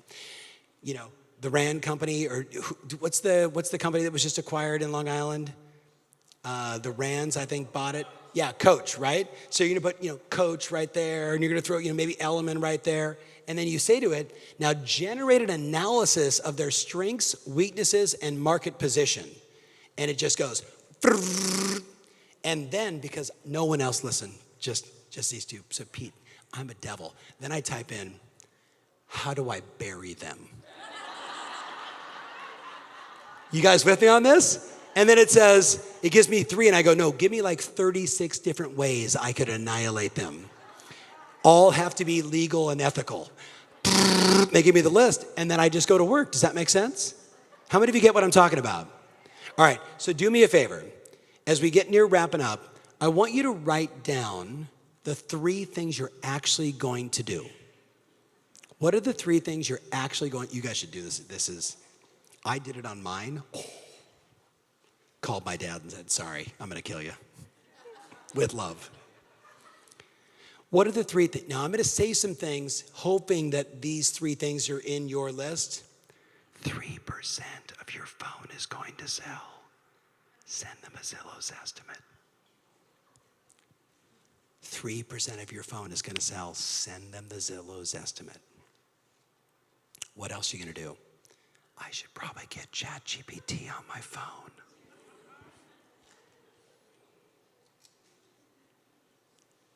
What are you actually gonna do? I'm gonna track and measure all my appointments. I'm gonna put it up visually in the office. How many of you have kids? Do you like them? Sure. Both, one sitting next to you. Okay, and by the way, I'm 53 and I'm someone's kid. So it doesn't matter how old you are, your kids are still your kids. So kids or grandkids. You guys want to have an unbelievable year next year? Who wants to like break through and have everybody go, are you sleeping with the broker? Like, how'd you get all this business, right? Like, do you know what I mean? Who wants to have that kind of year? Say aye. Okay, you go back, listen to me. You go back to your kids or your grandkids and you say, my goal is to do this much in sales. And when I do, you get X dollars to go do whatever you want. What will your 7-year-old granddaughter do to you for the next 12 months? Grandma, I was on my big wheel and I drove past a for sale by owner and I got you an appointment. Right or wrong, guys? Because the second you tell your 13-year-old grandson, granddaughter, or your own kid, and by the way, does the same thing apply to your son that might be 40? What do you guys think? Hey, when I do this, it unlocks this for you. Look up here. You can get everything you want if you get the people around you lined up to hold you accountable. Does that make sense? On the flip side, how many of you have an organization that you care about? Right? Could be a political party, could be a church, so 3 of us, right? So the 3 of us that do. So I got a text on Sunday from a client of mine, and she experienced something you would not wish on anyone. Her 14-year-old son committed suicide. Yeah, that's real. And she's my personal client, and this is now almost 13 years ago. So we were texting on Sunday because she drove past something and she took a photo and she sent it to me as a reminder with a couple tears. When her son made that decision, of course, we talked every day, right? It'd be like something tragic that happened to anyone you love, right? So we talked every day. And most of the time, I would just be on the phone and let her just cry, right? Just the guilt, why, how did he get involved in these drugs? You know, I could have done better, all the things you would imagine, right?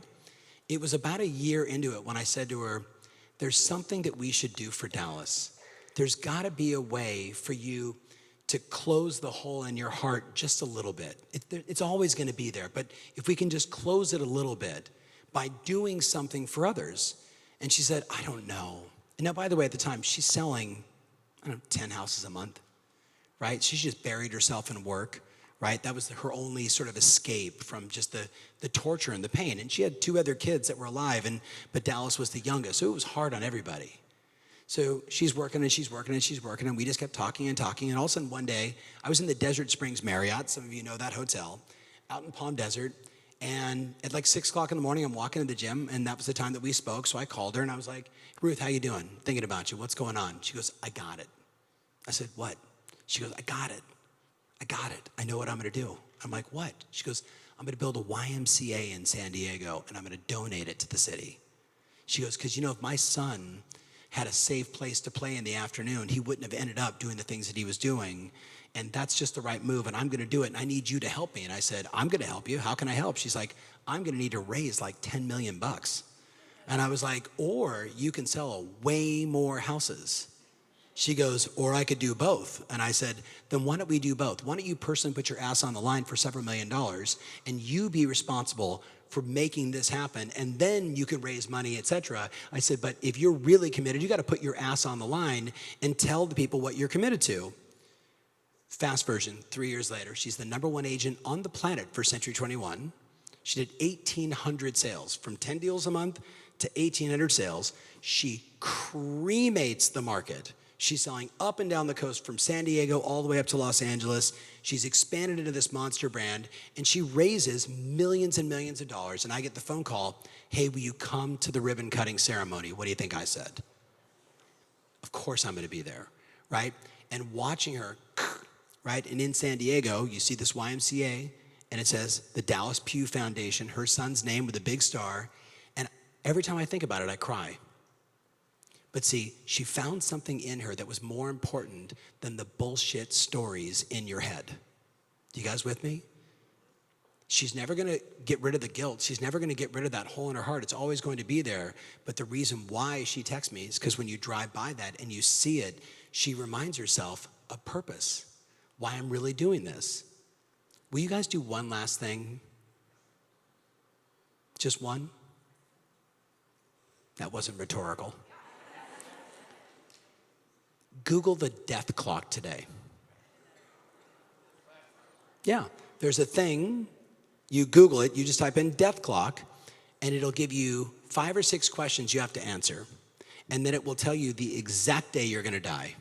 It is so motivating. Yeah, Dan says, mine says right now. But here's the thing, you ready? Shh, my friends, listen to me. This is the second time we got to work together. The first time I made you laugh, I got you fired up. Some of you did some things. Some of you didn't. Some of you heard all this great stuff and you just kept doing what you're always doing. And I get it, because you think you're Peter Pan and you're going to live forever. Look up here, you're not. We're all going to die, right or wrong. But the question is, when are you going to start living? When are you going to get out of the bubble of Long Island and say, but Tom, you don't understand, all my friends, they've always done it this way. I've always done it that way. The market's always been this. What are you, Fiddler on the Roof? Do you guys remember Fiddler on the Roof? Why do you sit on the top of the building and play the violin? I don't know, it's tradition. Do you guys remember? Why do you wear the sash? I don't know, it's tradition. Why do you sell 6 homes a year? I don't know, it's tradition. It's time to shake shit up. Does that make sense, everybody? It's time. Do me a favor, turn to your buddy and say, he is so talking to you right now.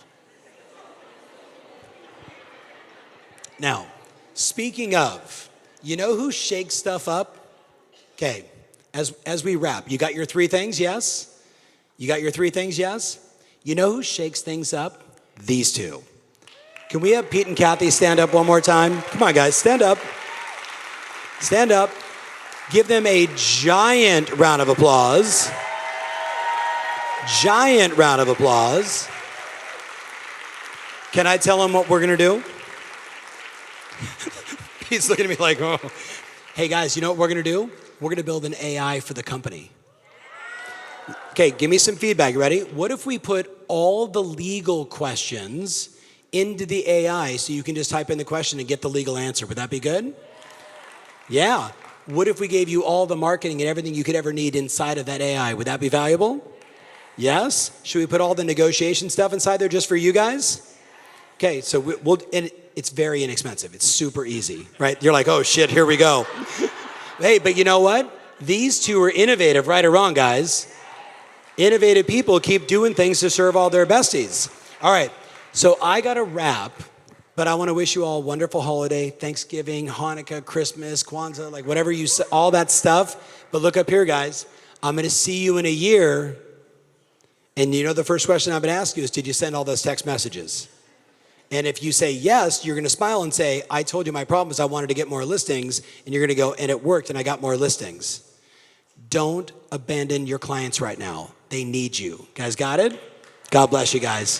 Thanks for a great morning. Thanks for a great morning.